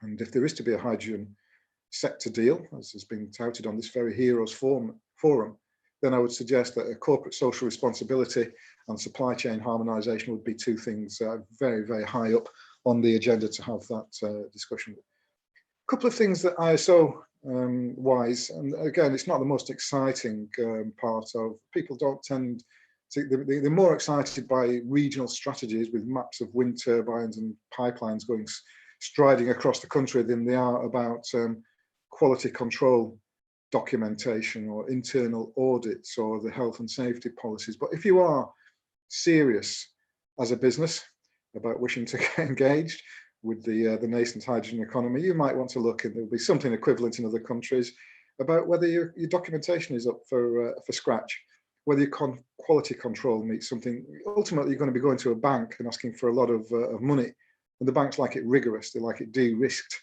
So are your procedures, are your processes in place? Have you got your ISO accreditation? You don't need it immediately on day one. A lot of people come to me as in my consultant role, saying we'd love to get involved, but we've not got this, not got that. I say, well, perhaps let's have a chat, informal chat with the big cheese, or the equivalent initially, see if there's traction. If there is, that's when you start bashing it all. You don't need every document in place on day one. Even big size companies are struggling with that. Big size companies are struggling with CSR. They've not got it, but they can start to address it as they go along and say, well, look, the ITT is going to be 12 months from where we are now. Let's prepare. And the more you prepare, the more you succeed. So you can avoid missteps by just starting to think, I'm going to need this. Let's start putting it together. Let's write in CSR. Let's get the ISO series. Let's go on the courses here in Lancashire. There's a green rose. We have the red rose county, but we've come up with a green rose scheme. And this, if anybody was thinking of a hydrogen catapult, this might be part of it. How to get the green rose accreditations. It means you've got your ISO. You can do it very, very inexpensively, and you QC, and somebody will check it out, and they will take you through the process, and they will part fund that process as well. So I think the point I'm trying to get at, if you are keen on to get involved in, on the right, there's a Shell hydrogen fuel station, and we managed to get from 1 to 2 in 14 years, but now we're talking about a quantum leap global. So small, and then big explosion on the right, not a Hindenburg type of explosion, obviously, but the Shell, if you want to engage with the Shells, and many companies do, start thinking about some of the above two. So business can start preparing. The aspiration for hydrogen comes from a very grand organization, International Energy Agency, and that tends to feed through. But so these are the aspirations, 1, 2, 3 really. Clean hydrogen will be a means. It's got high costs and unclear regulatory framework. Well, that's in working train. It's getting clearer. It's not going to be overnight, but a whole heap of people. If there is to be a hydrogen catapult, perhaps they can feed in. But people are lobbying, sometimes a little bit piecemeal. But the IEA is aware of it, and that's global. It wants to clarify complementary roles, and it wants to involve real-world scaling up, and that's what we're really about now. And we're talking about very quickly within the next 10 years. The offshore wind sector deal is effectively a quadrupling of the industry within a decade. And I'm not suggesting that hydrogen is going to go at that breakneck speed from where we are, but we can at least get on the next stage. So it comes right from the IEA, very respected body, very well aware of the global opportunities which will permeate to national states as well.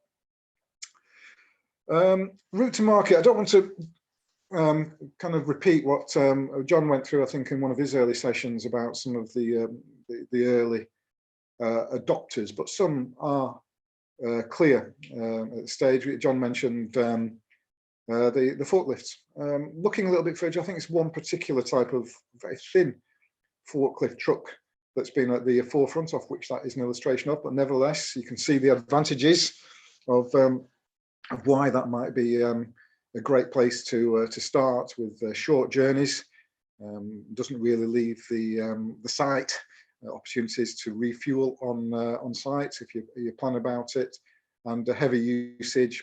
The weight of the kit itself it lends itself to it as well. Hydrogen favors heavy lifting, and literally you've got heavy lifting. So forklifts. One's coming through. I mentioned Tyson Krupp in Germany. I'm watching with particular interest is a bailout for the steel industry in the south of Yorkshire. There's also a nascent hydrogen hub being touted for South Yorkshire. Perhaps it's no coincidence that ITM Power are based in Sheffield, and that is also home to a catapult. And so you can see that if you were to think about a hands-on, effective kind of transition from a catapult to a new industry that needs to decarbonise, that might be a good opportunity. ThyssenKrupp are doing it in Germany. I've not yet heard, reading the tea leaves of this, of that being put in place, but all the ingredients are there.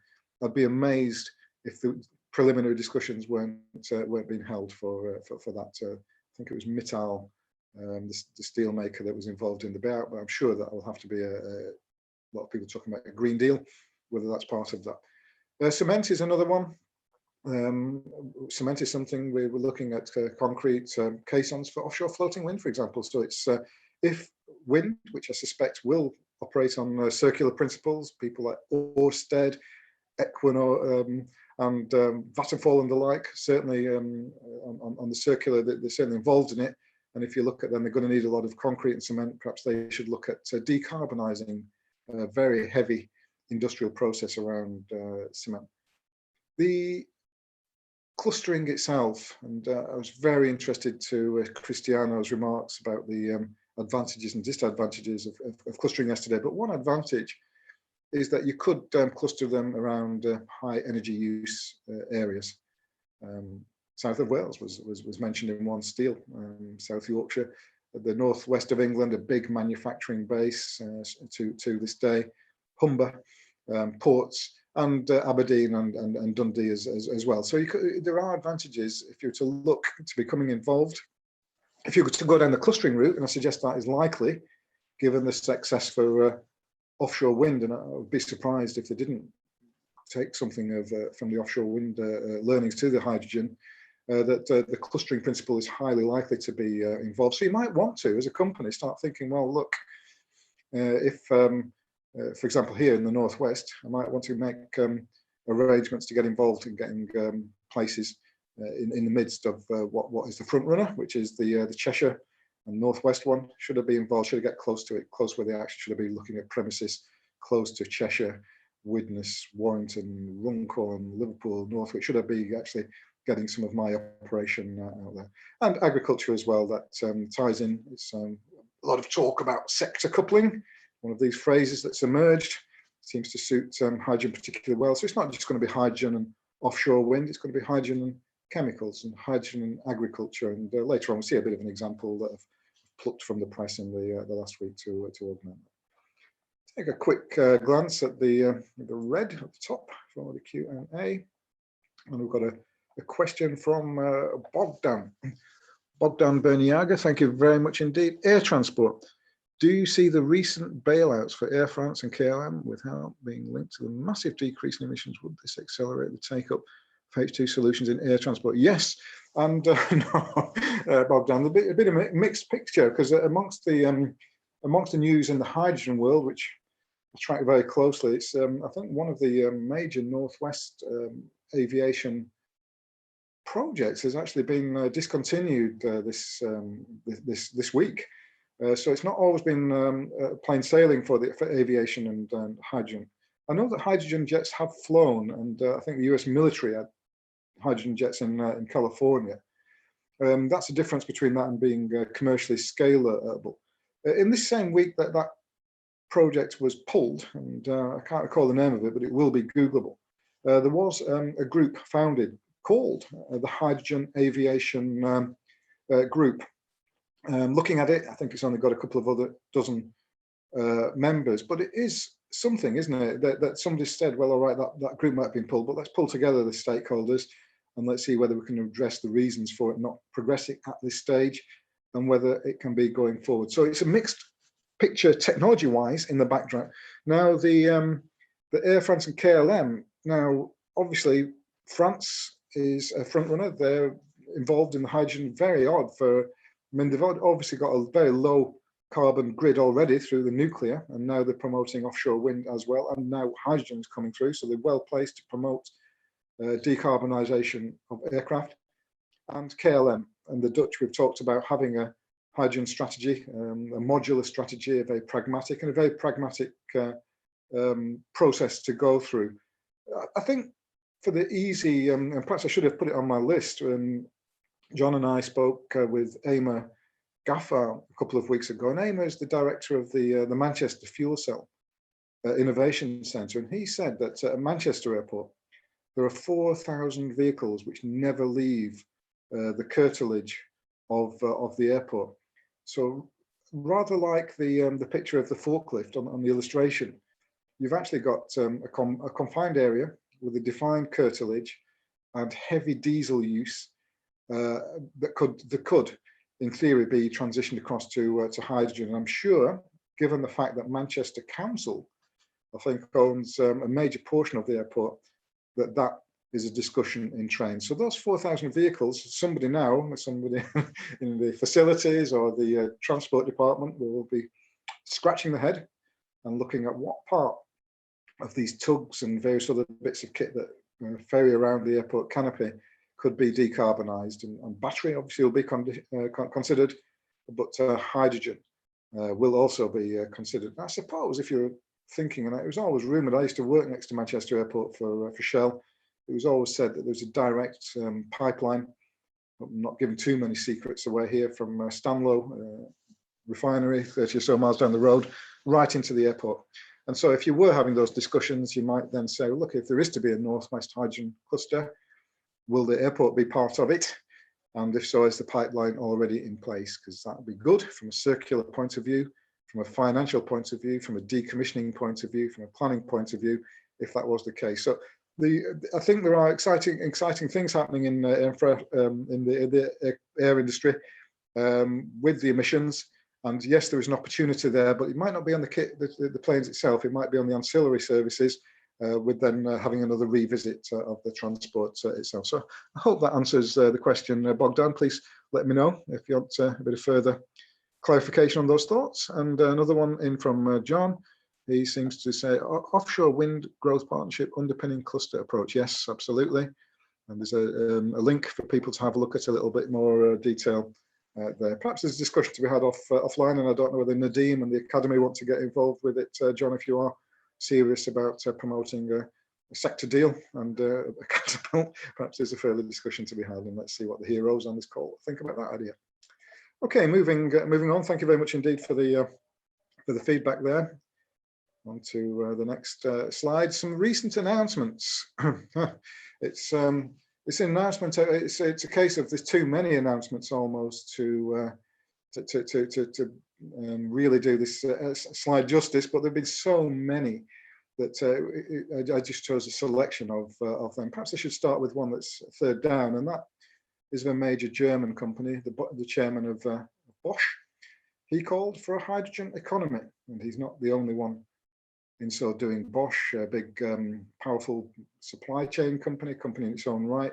Bosch Worcester, we've already heard about with boilers. So it's obviously in Bosch's interest. They range from everything, if you want, from spark plugs for BMWs to infrastructure. Bosch are a big German company, and there's the CEO going on the record calling for a hydrogen economy, significant, I believe. Here in the UK, one of the more recent bailouts, I think it was called Wrightbus in Northern Ireland. I think this was the Boris bus, a very smart looking thing that trundles around London, but that seemed to be the tech wasn't quite right for the new regime. So one of the background tectonics was a buyout. It was funded by the Bamford family, who own JCB, who have bought Wrightbus, and now we're talking about 4,000 hydrogen buses.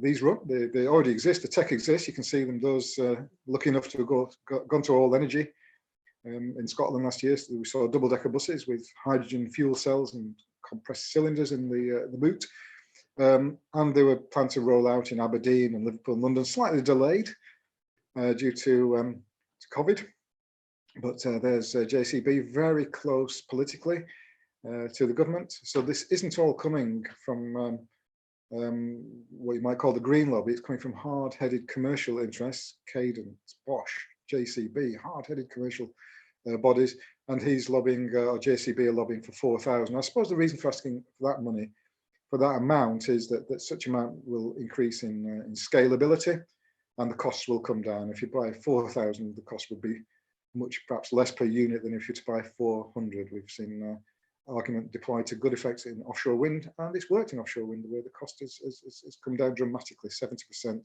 I think, in the last decade. And so perhaps we can copy from offshore wind on how to scale and get the costs down. The European Green Deal is work in progress. It's been discussed all the time at the very highest levels. I think there was a German cabinet meeting about it last week. I haven't heard the results of it yet. Results will filter through. There's some, I think Frans Timmermans is leading on the European Green Deal, and it's quite vocal in the trade press. And he's augmented by not just European companies, but companies like Toyota, who are very keen to see hydrogen progress. An example of a project with a few figures in, and that looks like it's in krona.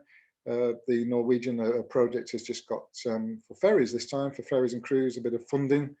I'm not sure it's saying that 10.3 is going to achieve financial close for a project, but it will enable next stage funding.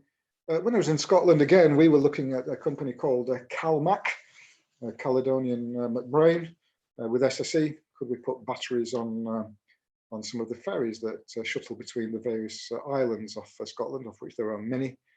Mine particular interest was Islay, but there are other ones to Shetland and Orkney. And could we look at putting batteries in? Well, that's the attention seems to have shifted now to hydrogen. Orkney, big success story, surf and turf for hydrogen, and ferries are part of that. And the Norwegians, they're now talking about clustering, some of the principles that have worked well for offshore wind, and they've got the floating dimension. They're very strong on Norway. And now they're looking at the shipping industry, very strong, decarbonising shipping, ferries and cruise ships. And there's some seed funding gone into that project. Let's take another glance at the questions. I think we're reasonably up to date. So thinking about some cross-sector deployment. This is a phrase that's hear a lot of in the hydrogen world. We're talking to the hydrogen community, talks to perhaps other people at a very, very early stage.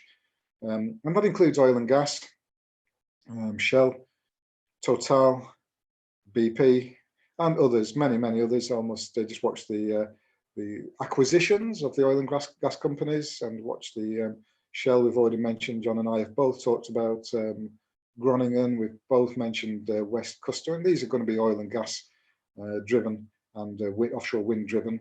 Also watch Equinor, and watch Ørsted, formerly known as Danish Oil and Gas, that's what it used to be called, divested some of the fossil element, and now is one of the most ambitious, going for green hydrogen, the most expensive, but looking forward to going forward. So with offshore wind, and again, not wishing to labour the point, because both John and Cristiano have gone through, but there are other strategies being thought through, and these will feed through into contracts, and they will include people like Costain, who I've worked closely with, MDA, so I can't say too much, and also Johnson Matthey and the whole heap of people, SR, the owners of Stanlow these days, SR, and Worcester Bosch we've already mentioned, and John has clarified the situation in regard to 2025.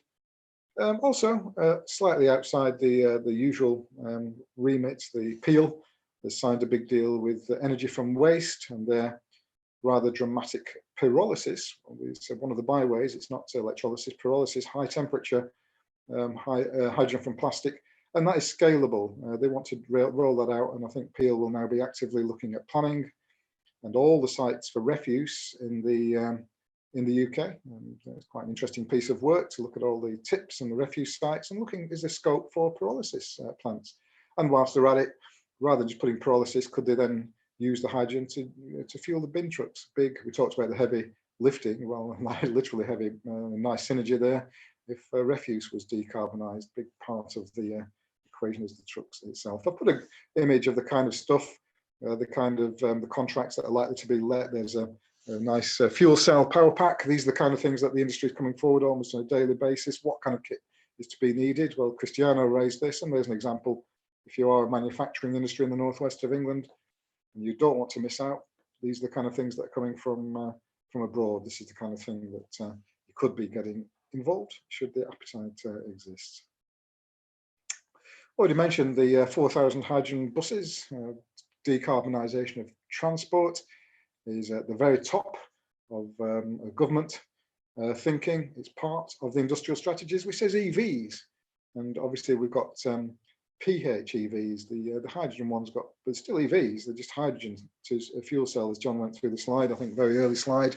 Then we've got the 4,000 bus in Liverpool, Manchester. They want to make sure these are fit for purpose, and they want to all the latest gadgetry. And whilst the buses are on, have they got the USB charging points so people can use their the gadgets when they're on the buses themselves? So they're state-of-the-art ones as well, and where they're going to be made. So obviously, you want them to be made in the UK. I think that's part of the JCB. If there was to be a hydrogen cluster or hydrogen catapult, you would expect JCB to be at the front of the queue, and then they could make sure that wherever the JCB plants are, I think there's some in the Midlands and elsewhere, make sure that if there are 4,000 buses to be made, it reminds the old Beatles, 4,000 holes in Lancashire, 4,000 buses now in Lancashire, that they're the UK made. And I keep mentioning circular principles because the new economy might not be the same as the old economy. You might find more emphasis on reuse, and rather than endless kind of built-in obsolescence, it might be a slightly different principle. Renewable companies already buy into this, and the factor is the supply chain. So if you are wanting to get engaged, bear in mind that it might be slightly different focus than you've been used to, certainly for a traditional manufacturer, and that net zero underpins this as well. Okay, we'll pause for questions. I'll just take a look at the red block at the top and see if there's anything. And here we are. Thank you, Tony. Tony has given an update. I mentioned at SSE we're very close, obviously Scottish company and Scottish Ferries, and CalMac has 3 hybrid ferries, battery and engine. And thank you, Tony. So I presume those are running. I've not heard too much about the performance. They might be evaluating that internally, and we look to see whether what the results of those are. Whether more are built, I suppose, will be the acid test, or whether they try a slightly different one. Might have a, can you see one where there's hydrogen and batteries? Is that a combination, or where the infrastructure goes for it as well? I also read anecdotally about a hydrogen engine. I think it was Wärtsilä.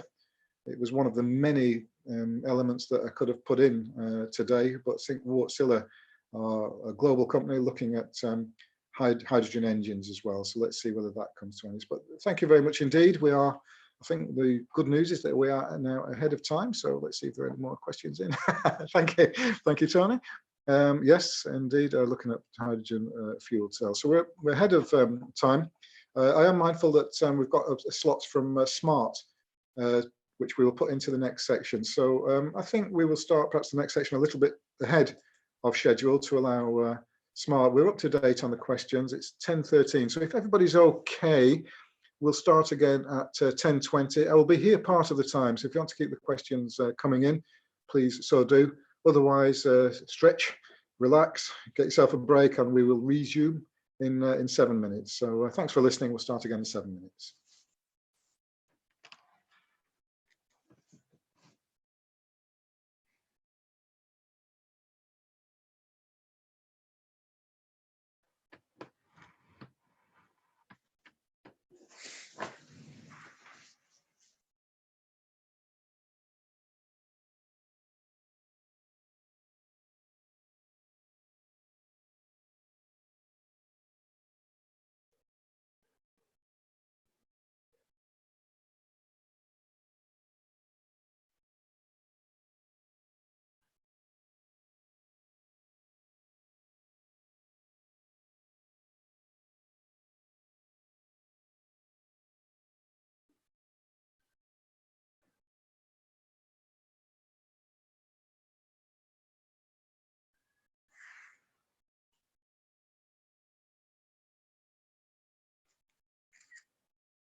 Hi, Christian.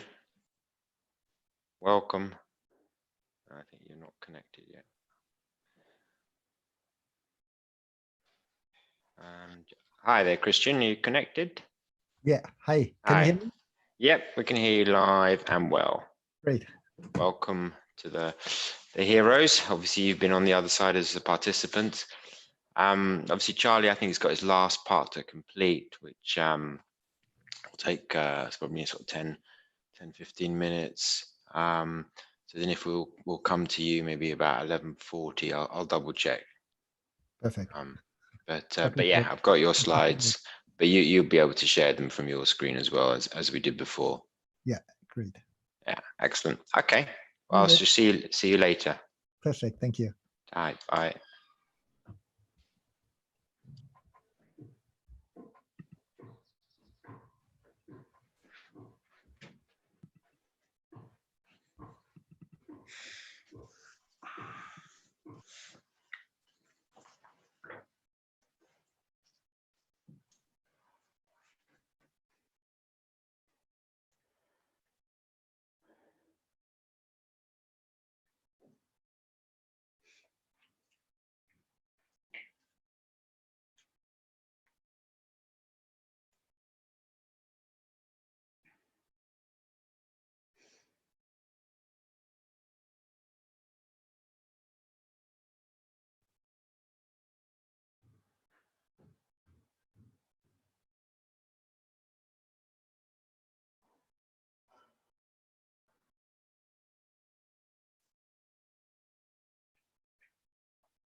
Okay, hydrogen heroes. We're through to the last session of the day. I'm mindful that we've got Smart later in this session as well, so I'm going to hand over perhaps the microphone at some stage to Christian to talk us through some of the actual realities of it.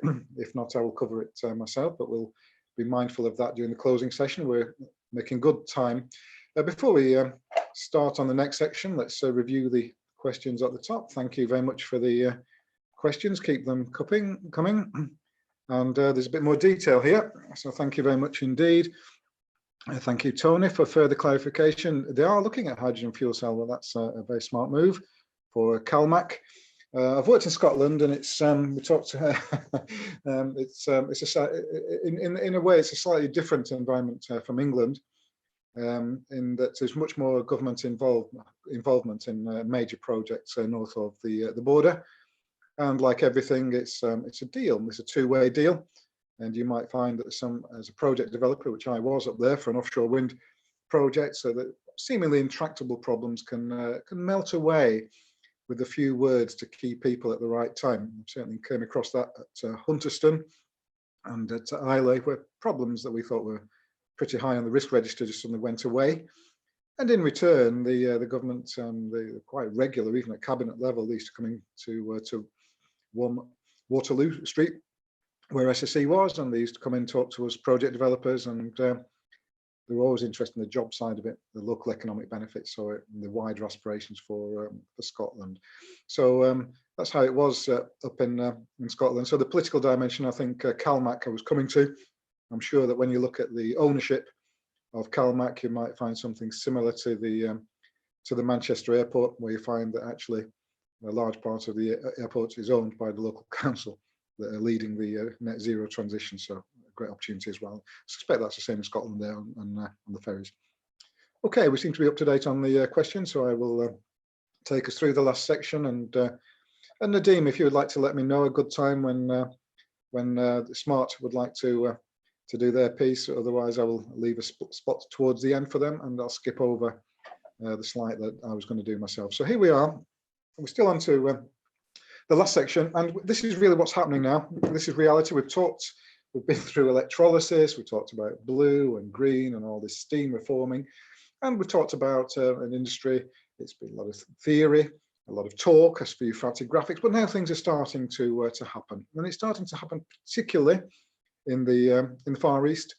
This was a ceremony conducted in the Far East for taking the next steps, and this was an MOU signed just in the last month, and it was one, I think, in South Korea. We'll come to a little bit more detail, South Korea perhaps later on.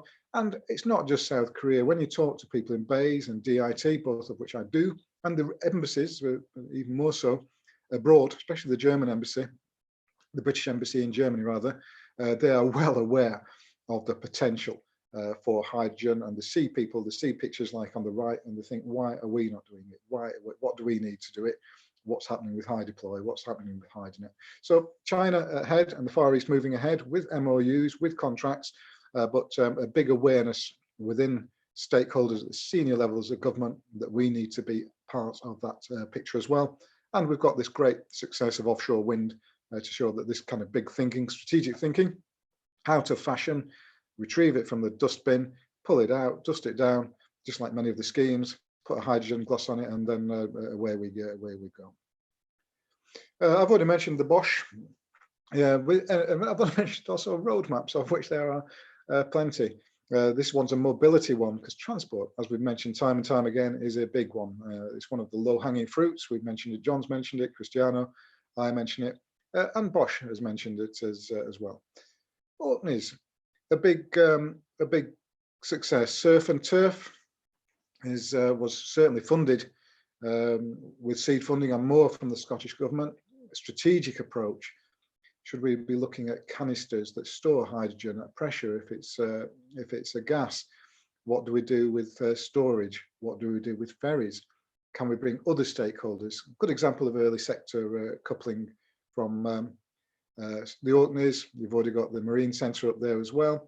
And as I said, ScotWind, which is not yet out. When I went to the initial sessions, people were looking, could we have floating wind, offshore wind with fish farms? Could we have floating offshore wind with fish farms with hydrogen? Could we use the draff that we use for distilling whiskey? Could that be used as biomass? Could we combine that with offshore wind and onshore wind and hydrogen? These are the kind of scenarios that they went through. A couple of them have emerged, a couple have been put on the back burner, and more announcements in the coming weeks. I was going to take us through quite a detailed case study with an ITT that I was involved with. I led a team for Costain last year. A couple of reasons I'm quite pleased that I don't have to do that. One, we've got far more able people from Smart Energy to take me through a case study perhaps. And secondly, I am NDA'd with Costain. So when you sign up, I'm a consultant as well as a trainer. So when you sign on the dotted line, it means that you can only really, you can mention that you're involved with it, but you really can't go into too much detail.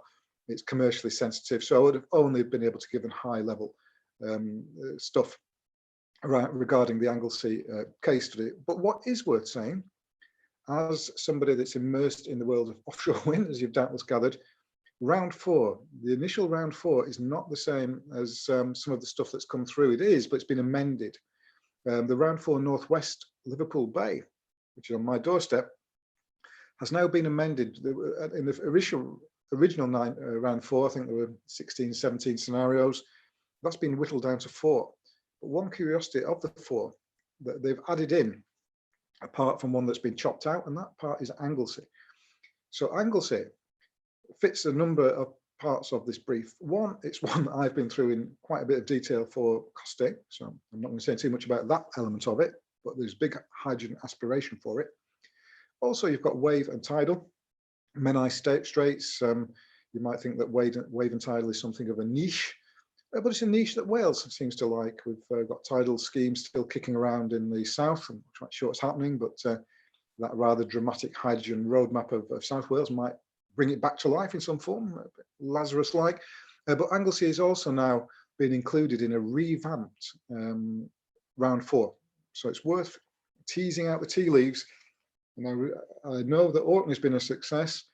I know that on Anglesey, they had Wilfer, a big nuclear facility that they were looking to repower and rebuild, and that's not going to happen, certainly not imminently.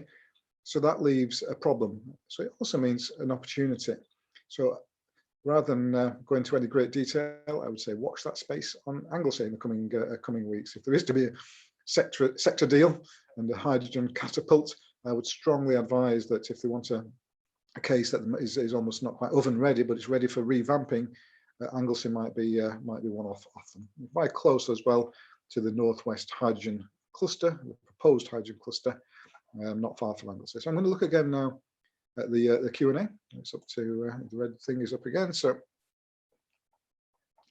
and there's a bit of background on CalMac. I'm glad that reference has caused so much interest, and thanks, John, for sharing that link. People can look at that at their leisure, and it's on the forum for Hydrogen Heroes to look at. The forum really lively place, and living up to its Hydrogen Heroes now.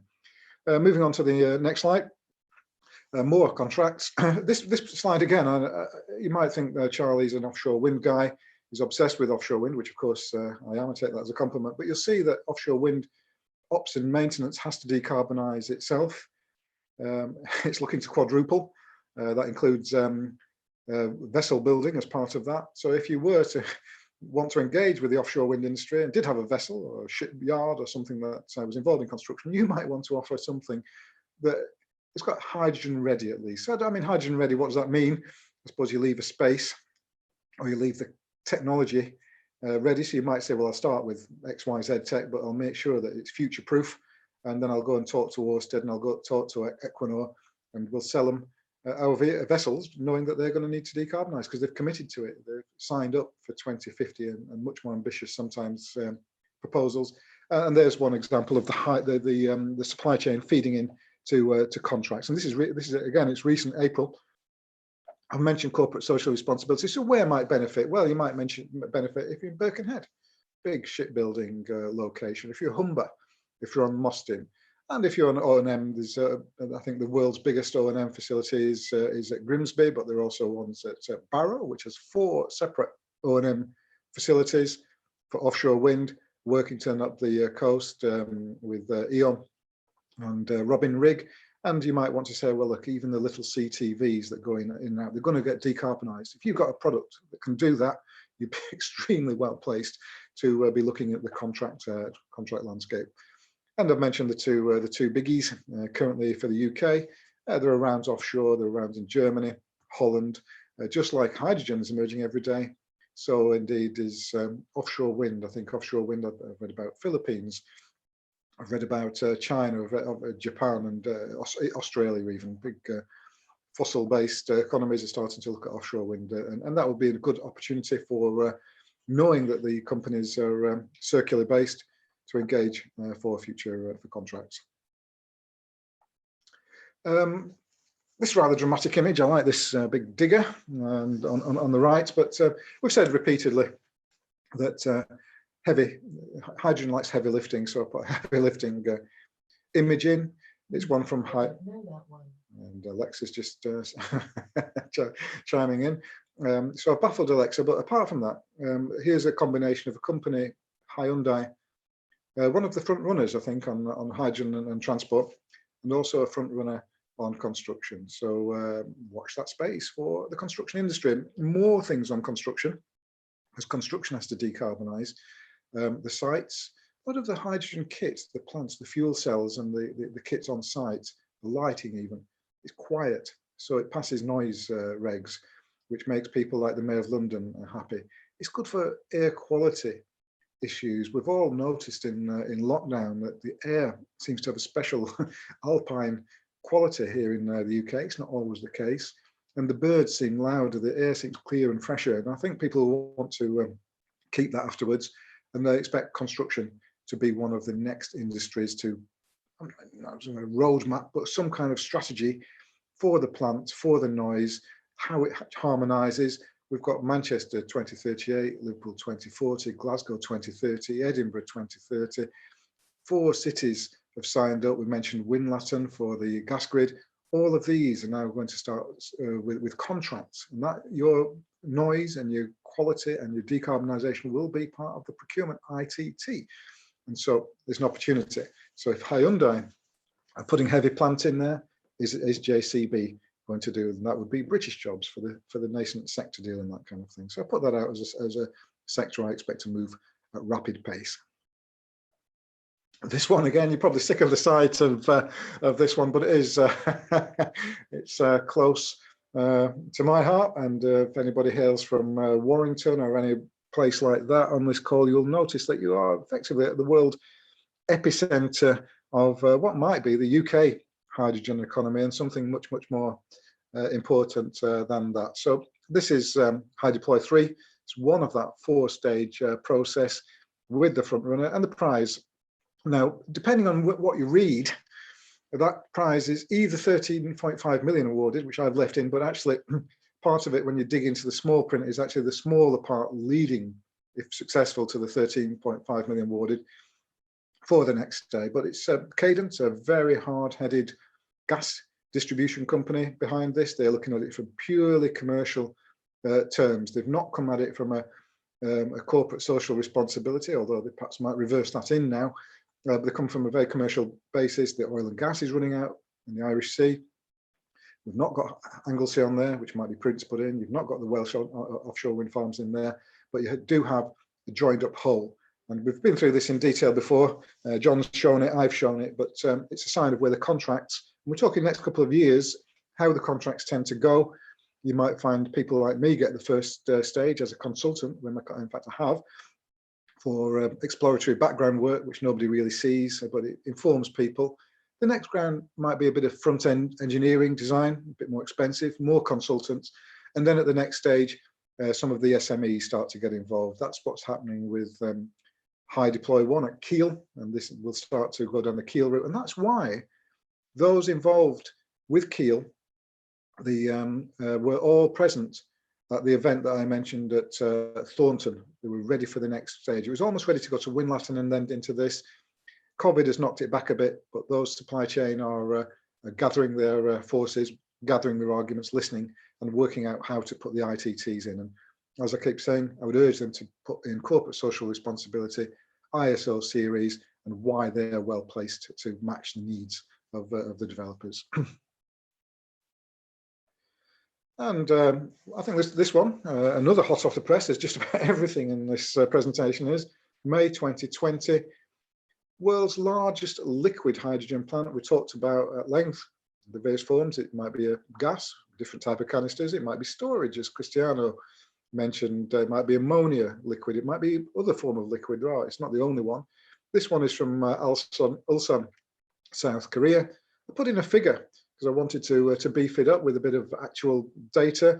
$244 million to be spent by 2022, next 2 years, for Ulsan in South Korea. And once again, it doesn't always appear obvious in the press releases and the noise that's out there, but it is important to remember that South Korea has some pretty major offshore wind aspirations. That's why I put that one in, and just May 2020. Okay, I'm going to take another glance at the Q&As, which is ticking along at the top. This comment from Joel. Good day to you, Joel. Joel Ciceron. Comment. Taiwan 5,500 megawatts from 130 megawatts. Yes, offshore wind project. Additional 4,500 by 2020, including floating. Turning Taiwan into offshore wind power hub in Asia for the like of Ørsted, WPD, CIP. All the appearance of the supply chain are currently in Taiwan and now expanding. Yes, very good point, Joel. I think Taiwan has been driven by geopolitical drivers. It's a bit of an uncomfortable situation politically, but it has to do something. So we've got China on one side with its own long-stated aspirations, and I think that aspiration includes claiming Taiwan, which might not be met with universal acclaim on the island, but it's got to do something. And 3 or 4 years ago, I think it came out with a very ambitious and very fast-moving package, which it rolled back on slightly. John Massey and I were in Canada a couple of years ago, and we were told that in Ontario, an incentive regime had been put into law and then retracted, which doesn't encourage confidence by investors. But I think something similar happened in Taiwan. They didn't roll quite as far back as Ontario did in Canada, but it did spook a little bit. But as you can see from the figures there, Joel, it's clearly been a remarkable success. And I talked about the early adopter advantage, and that's perhaps a good example of once you've got it in place, and you've got your supply chain in place, and you've got your local companies, and you've got your sector in place, then you can kick on and go for your exports. And that's why BEIS and the embassies and so forth are so interested in this hydrogen. It's not just for the domestic economy. You can get global reach. How do you get hydrogen to Stuttgart for a BMW and Mercedes and Bavaria? Well, you can do it by doing it in the North Sea. It might be off Aberdeen.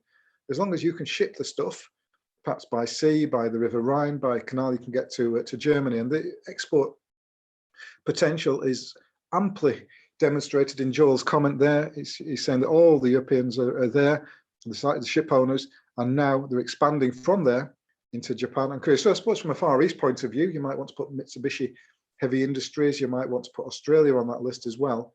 You're there, you've got a presence, you've done it, you've matured, they've shown the banks that you can do it, you've been bold, and now you can reap the rewards for taking that early pain in the Far East, which is going to be certainly a big ramp up in the Far East for both offshore wind and for hydrogen. Oh, and a bit of controversial political stuff from John here. Who knows? Exports, yeah, it might be a good time on Brexit. Certainly some of the regulation. One thing that I did get, we've got a little bit of time, so anecdotally, I talked to a lot of the German hydrogen developers and community, and they say the one good thing about the UK is because we're quite relaxed and we're quite less regulated here, it makes it very investable. The German market is very, very traditional and quite regulated, and makes it hard for innovators, makes it hard to get proof. So the things that we've been doing, like at Kiel or at some of the catapults, it might be extremely hard to get real world examples, which is what investors demand in Germany, which means that in a way that the UK is flexible.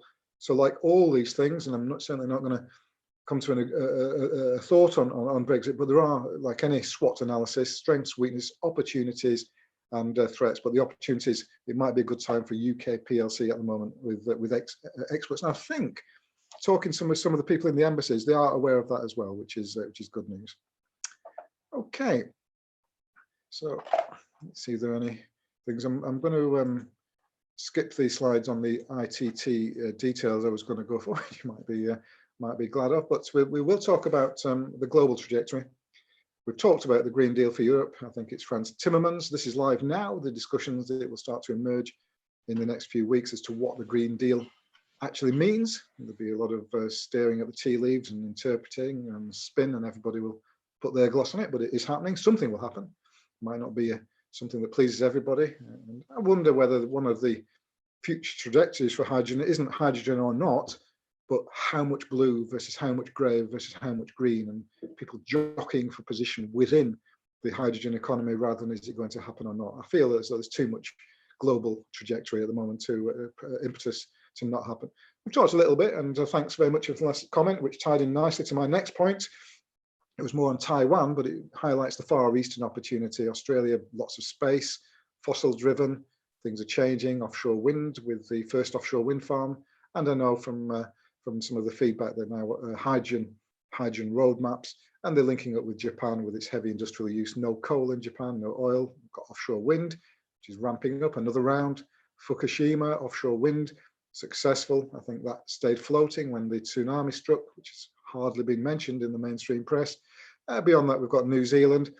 I might have mentioned this graphic on the right. I like it because it shows offshore floating wind, offshore platforms may not exist, and then you've got onshore elements as well. So it's got the whole end-to-end processing the pipelines and the other ancillary kit that Cristiano and John have both talked about. We've shown the USA. I showed a brief clip of the USA roadmap, similar to every other roadmap. I don't know whether people copy and paste stuff from other roadmaps, they just tweak it to the USA, but USA, a big market.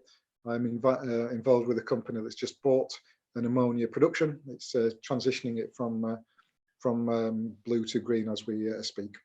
And we've mentioned HyDeploy. That will be the policy side of things. I know we've got policy people on the call today.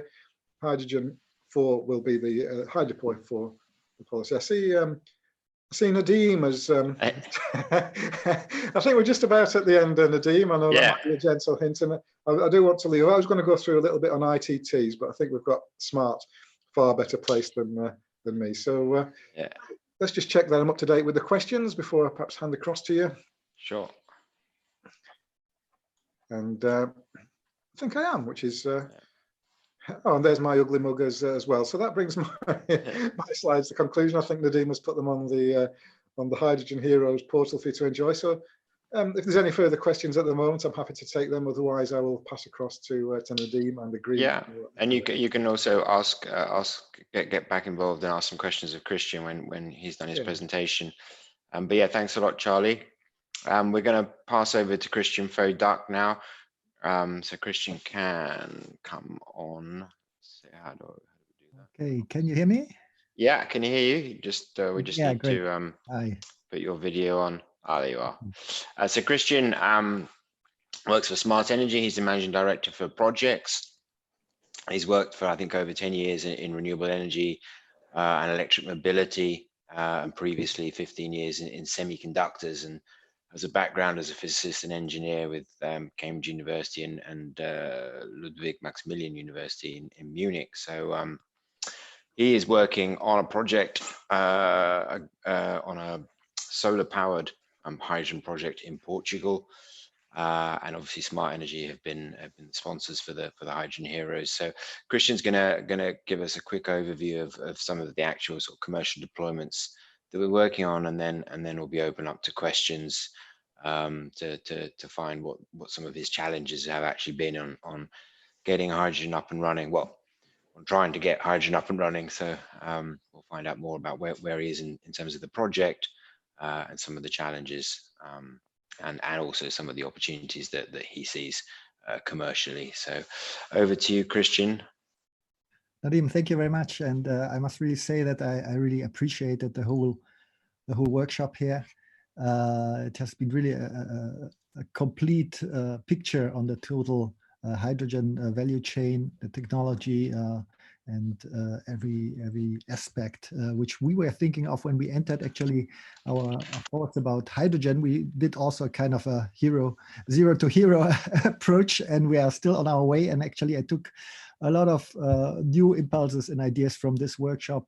Charlie, great presentations, but also Cristiano, John earlier. And so let me share my screen now. Let me try. Right now it's just telling me I cannot start the screen share because some other one is sharing it. I cannot share yet. Maybe you. Is that me? Is that me, Nadeem? Do I need to do anything? Maybe try stop sharing and then. Yeah. Okay, let's try now. Oh yeah, that looks better to me. Can you see the screen already? Yeah. Ah, perfect. Yep. All right. Is it good? Yeah. Okay, perfect. So actually just I think it's in the session I saw, in fact, all the thoughts we needed to go through, and I say we just started being a PV investor developer with a lot of activities in southern countries, but especially in Portugal these days. And we were fully focused on a business which by itself seemed very attractive and is attractive.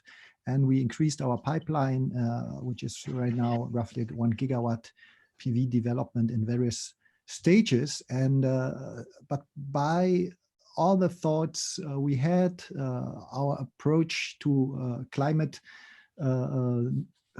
how can I say, saving our climate, and we need to join forces in all the different industries right now and all the stakeholders here in the course.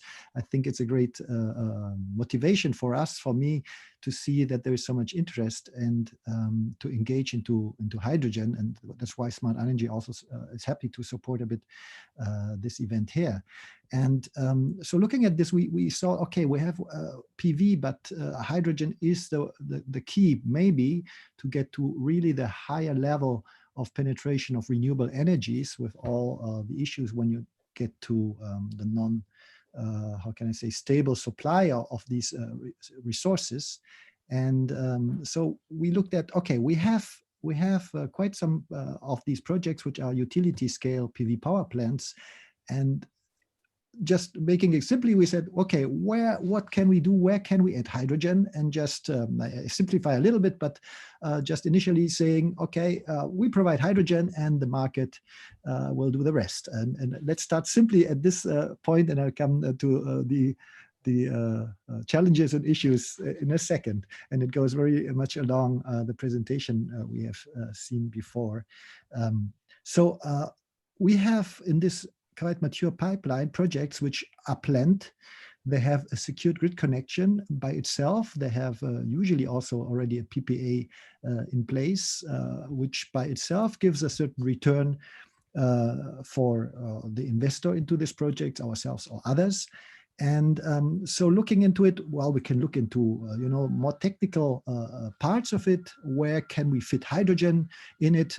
There is quite of a nice effect, because once you do the PV planning and you look for the permit, you are at a certain stage of technology of your photovoltaic modules, and suddenly you discover once you're ready to build, you get already a higher efficiency out of your modules, and suddenly you have even space free for the hydrogen to add on the plant. So that's very practical thing to look at.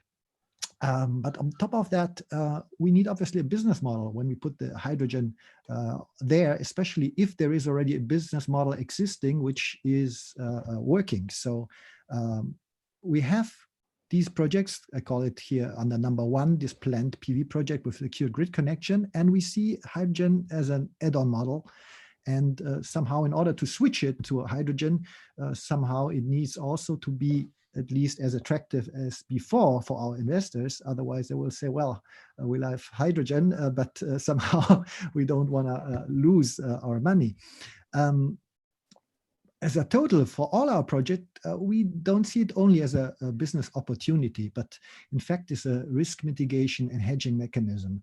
We see already today that depending on how irradiation is, on how the wind is, suddenly the power prices, if you don't have any more feed-in tariffs or power purchase agreements, but you have to sell the energy on the market, you get to negative prices.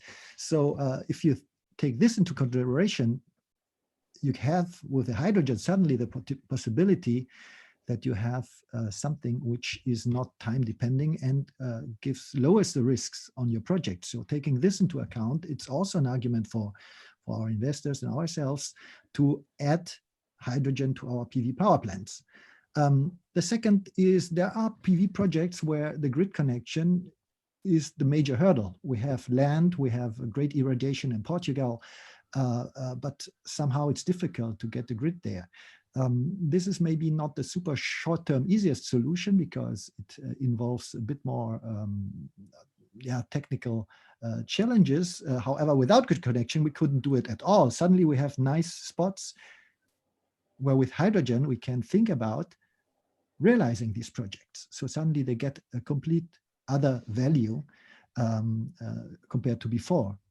The third category of our projects is existing PV projects. We have them already, they're running already, and at some point it could be viable, especially in two cases. The one is if the PPA or the tariffs end, what to do with it, or also even the idea which we are discussing also on governmental level, if there is feed-in tariffs, but maybe the feed-in tariffs can be switched to support rather adding the hydrogen rather than just supporting the PV so far, because if there is now the push to have the hydrogen economy coming to allow higher share of renewable energies, this could be a way to divert the support, the governmental support to these new technologies rather than supporting what is already quite mature. And actually, having been in solar in the past, having seen the tremendous development from initially, oh, it's so expensive, and the subsidies were 3, 4 times, 5 times the price of the energy you got otherwise. And now it turned around. It's the cheapest energy you can have, and the subsidies which have been paid in actually paid off more than paid in before already a long time ago. So suddenly it becomes another story.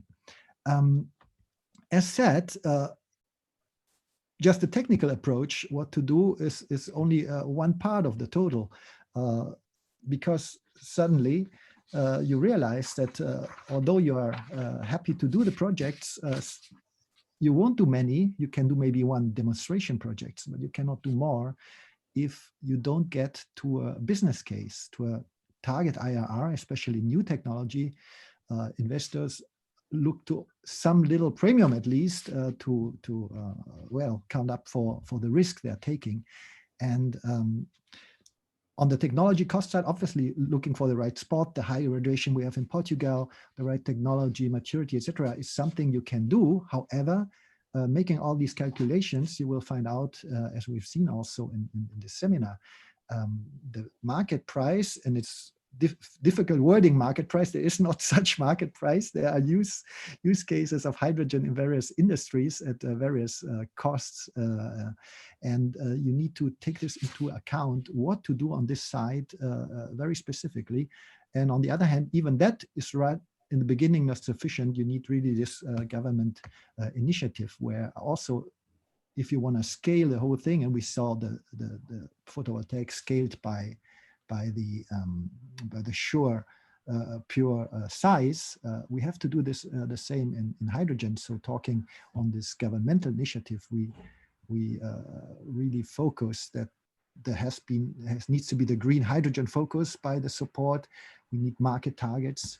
We need support on the H2 production, but especially the support on the demand side to get this chicken egg problem out. And the public sector also can do its part. So making all these calculations, you need to choose, and we need to choose out of our hydrogen choices where we can put it on the PV, which cases to go. And this makes it a little bit, how can I say, clear that especially in the beginning, where the delta between the cost of green hydrogen production and what the market can pay for it is quite high, you need to make it as efficient as possible. And looking into the left-hand side of this case here, an optimal case, meaning you have ideal production conditions, you do local consumption, so you have not a big logistic and distribution adders on the total cost, then the gap to the potential alternative, also here carbon-free alternative, SMR and CCS, is not as high as if you go to a challenging case. Well, the location is not perfect, you have a long transport. On a longer term view, this all can be working, and we need it for scaling. However, in the start, who will pay the very, very big difference? The government can do some support, but you need to be realistic and see how much can they support. So obviously what we did is we matched our PV power plants, which are spread across Portugal, and we see on the other hand side, on the Off-Taker side, other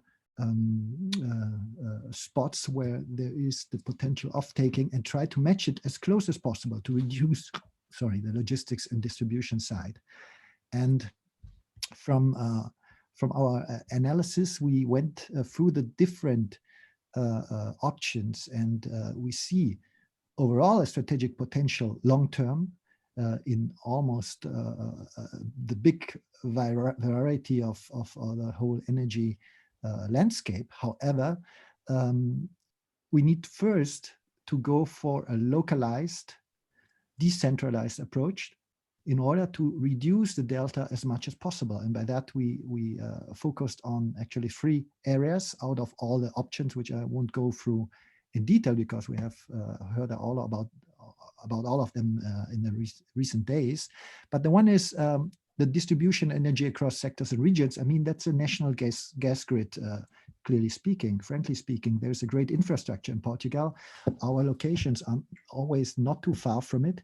And the government sees this demand creation as an immediate potential to do demand creation. And we have talked about the blending, and just assuming that the 5% blending in the national gas grid would be the target. And actually Nadim and myself did some discussion some week ago about this topic. And we look into Portugal having 5,800 million cubic meters of gas consumption. And if we take 5% of hydrogen, this gets us to something like 24 million kilograms, so 24,000 tons. And now comes, okay, how much is that in PV? In PV power plant? And we assume right now, it depends on many factors, that our PV power plant with 50 megawatt peak, this is kind of the sizing of the individual ones, gives us 1,500 tons annually of hydrogen. So we could build up to 16 such power plants. Right now we are thinking of 7. So you see, this demand creation is a very effective part, with one little issue, that the demand creation in terms of sizing is perfect. However, the value of the hydrogen is only partly utilized. So I think it's a very effective, fast way. However, when you see the relative pricing, the delta on this side is quite high. And so we cannot rely just on this path to have our hydrogen off-taking strategy, but we need to look also to those off-takers where the hydrogen as a feedstock or as a direct energy provider through fuel cells has a very high value. And this is in fact in the industry side, where today actually, as we saw, most of the hydrogen is used as a raw material feedstock, steel refineries, and in the mobility transportation. And also here again, this little math helped us to think about how this matches. If we look into our 50 megawatt power plants with about 1,500 tons per year, and we know a hydrogen bus uses 30 kilograms of hydrogen a day. So in a year, it will be roughly 10 tons. And so with a little math, you get to, okay, we could feed 150 buses with this power plant. And then you check with potential conversion of the transport into hydrogen and get to a match with location of your power plant and which is a potential off-taker. At this very moment, I cannot go into more details, but these are the discussions we are putting together. So all the angles, the governmental side, the off-taking side, and the technology side, to make all parameters match, and especially go into a utility scale approach. So we see that right now the demonstrators are essential to show that it works. However, to scale it, we need to get the parameters together that in the end, it makes also an attractive investment. And so the market dynamics will take over for more hydrogen projects to come. Good, so that was a quick overview on our approach in Portugal. Thank you very much. Thanks a lot, Christian. Fascinating. Hopefully provided some real insight and numbers for the heroes. Yeah, I'm interested actually on your figures. So just to recap, that 50 megawatt plant can provide 150 buses a year with their hydrogen needs at 30 kilograms a day, I think you said. Yeah, yeah, that's amazing. If you just start to think about like local, let's say the kind of municipality buses going into the city. Yeah, because I mean, a 50 megawatt plant, probably is within the reach of funding almost directly from a city, obviously with partners such as yourselves. But suddenly, yeah, you begin to see quite a connected opportunity there for I guess real cost savings in the long term for municipalities, and I guess a much more reduced value chain. And reduced value chain would mean much more cost-effective solution for them for fueling and running a municipal bus system.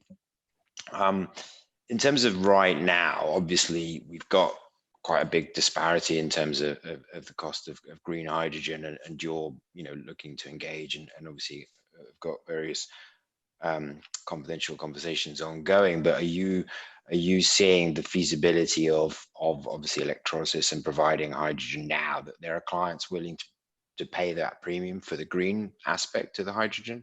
Mm-hmm. Yeah, so we saw the levels of pricing right now on the market. And if you look into today, hydrogen pricing, it can go below €1 per kilogram. Sometimes even in industry, we see it's for free because it's just a side byproduct. And if you come here with the green hydrogen and say, well, I'm going for €7 per kilogram, it's just not working. So the one side is where can we get to which level by sizing, and I see that in the time frame of our projects, in the cost we can go and arrive below the €5 in a decent time, and even below. Now comes which industry is able to pay what, and what is the comparison? And if we just take right now that there is the CO2 discussion, the tax being discussed, a fair border tax discussion coming. So also this will become more expensive so that the delta goes down. And if I see into mobility, look, if you go into mobility, if you go right now taking your hydrogen, you as a customer, you're able, you are okay to pay €10 per kilogram, which roughly corresponds then the price you would otherwise take if you go by diesel for the same distance. And now you have to give some tax advantages, so not that the same taxation should apply to hydrogen.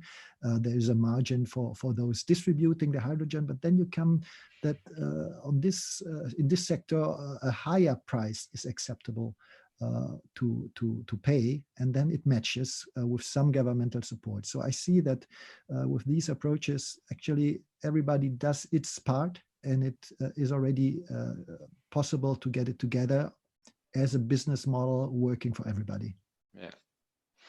And I mean, yesterday in Cristiano's session, we spoke a little about policy, and I guess at a local level, or what other policy support is available for smart energy right now? I mean, is there I guess local incentives or job creation incentives or some other aspects that are helping the economics and feasibility of getting your project up and running?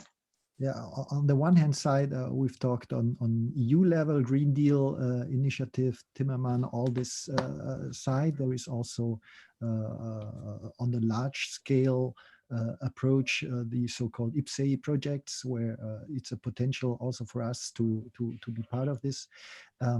We see that the nations are preparing their hydrogen strategy, and Portugal is drafting and expecting to release its policy within a month from now, which obviously is for us the basis on this missing part on the triangle, which should fit together. And on the off-taking side, you've seen that on the gas injection side is obviously one potential to get started very fast, and we know that this is one of the directions. So this will support our strategy, but also on the other ones, there are targets also on the mobility side, which, how can I say, with the targets already also these users have to move in this direction and have an incentive to prepare for it, because otherwise they wouldn't get the license to run their fleet, for example. So these are initiatives which we're expecting and which support our case. Yeah. Okay. Yeah. Makes sense. I guess just on the marriage, if that's the right word, between solar and hydrogen, and the siting of hydrogen of solar sites to obviously maximize irradiation, and how sensitive they are. Obviously, wind is a lot more sensitive. in terms of the exact sites of turbines, but I'm assuming with solar there is some leeway to sort of move to find, better, to be closer to, say, the gas grid, for example, because I guess with the hybrid model, you ideally want to be close to both the gas grid and the electricity grid. Are there some practical challenges around, siting, or does siting become even more crucial if you're trying to do that double business model?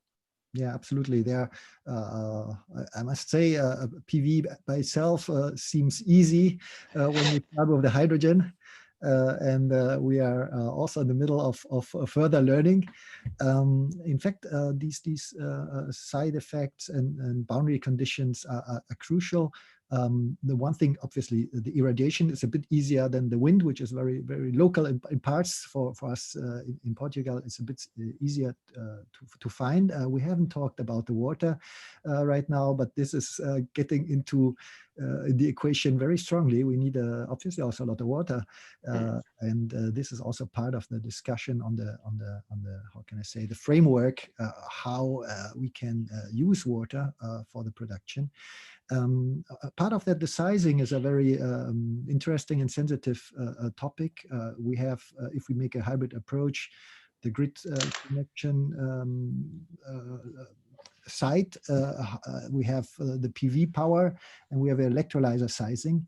And also we can take energy from the grid. So all these parameters work together, and actually there is no one best solution depending on which optimization you go. And this depends again where the off-taker is. Sometimes it may be that the maximum hydrogen production is your target. The other can be the lowest LCOH is what you need.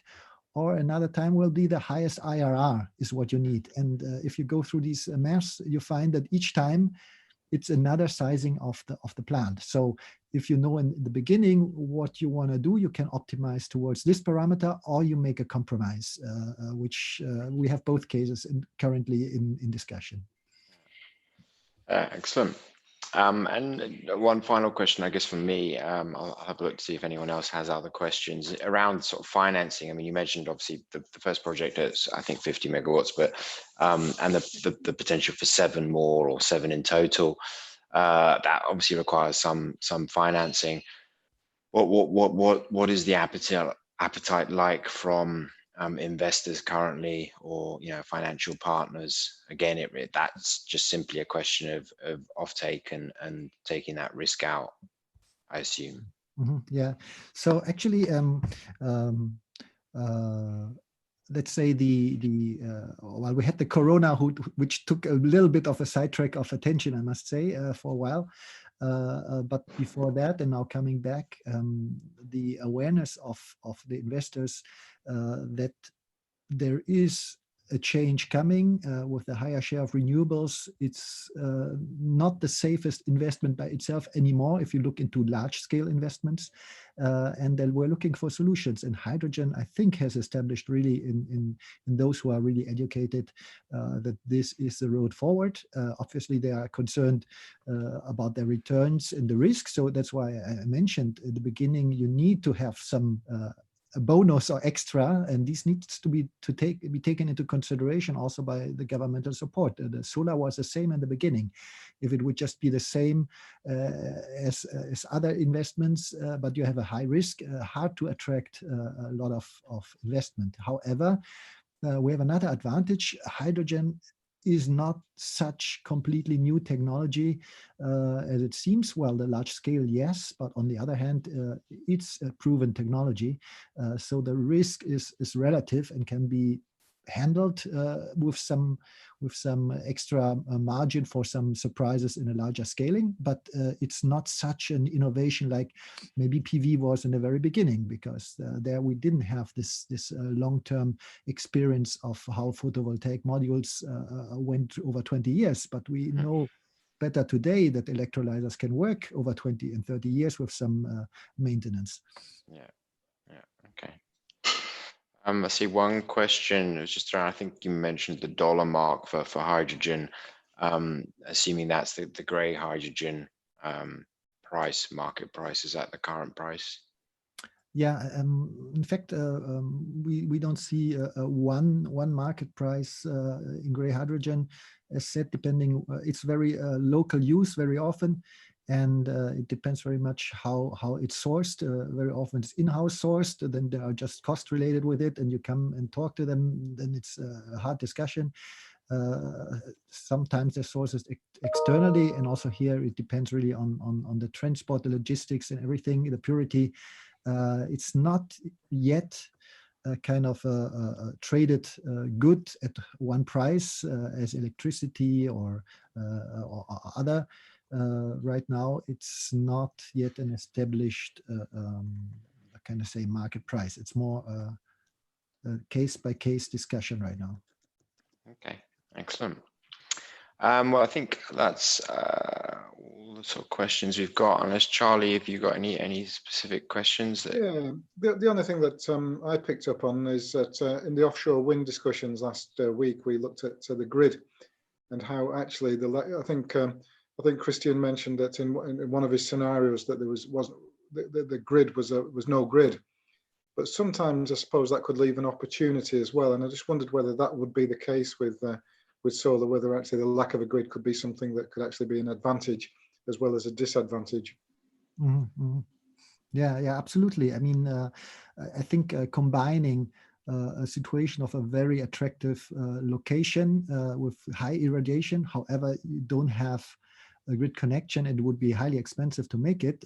This improves the opportunity to maybe do something. We have an idea on a Canarian island spot where this could be helpful, and then use the hydrogen either locally there or also then even transport it. The better the other conditions are, the more you can really then think of making this project happen where there is no grid. However, you always need water, so that's something which you cannot get around.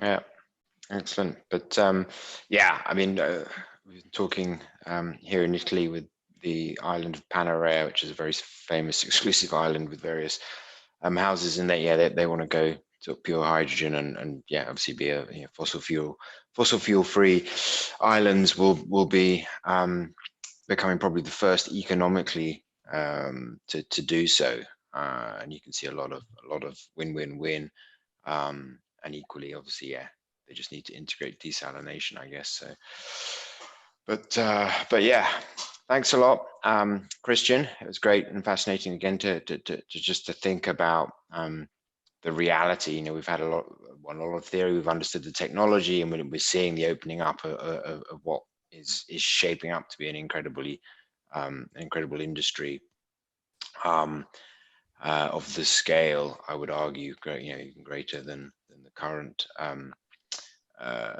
gas industry. So it could be a very interesting journey, given the full applications of hydrogen. So hopefully across the 6 and 18 hours of hydrogen priming and going through this Zero to Heroes course, people have learned a lot and have stimulated some thoughts and have put some foundational building blocks for what will develop to be a fascinating industry. So we have obviously lots of more content coming up, starting on Monday with 2 deep dives in the gas grid. I think I mentioned before, one on Portugal. So we have REN, the Portuguese gas operator, speaking, and we have Cadent from the UK Northwest also speaking, and again Smart Energy will be speaking there, and looking both at sort of Portugal and the UK. And at the end of the month we'll be deep diving into policy, and next month's conference will be on national rollouts and looking at sort of going from national to sub-regionals, and then followed in by a solar and hydrogen conference as well, which is at the end of the subsequent month, so at the end of July. So a lot happening, and obviously everyone, all the heroes and stuff, will be part of the premium network. So yeah, I'd like to thank Charlie for your course. I'd like to thank Christian for your presentation, and obviously the continued sort of ongoing sponsorship and support from Smart Energy. So we'll be running the course again at the 3 o'clock showing, and I'd like to thank everybody for participating. Stay safe. Many thanks. Take care. Bye-bye. Thank you, Nadim. Cheers. Thanks. Bye-bye. Ciao.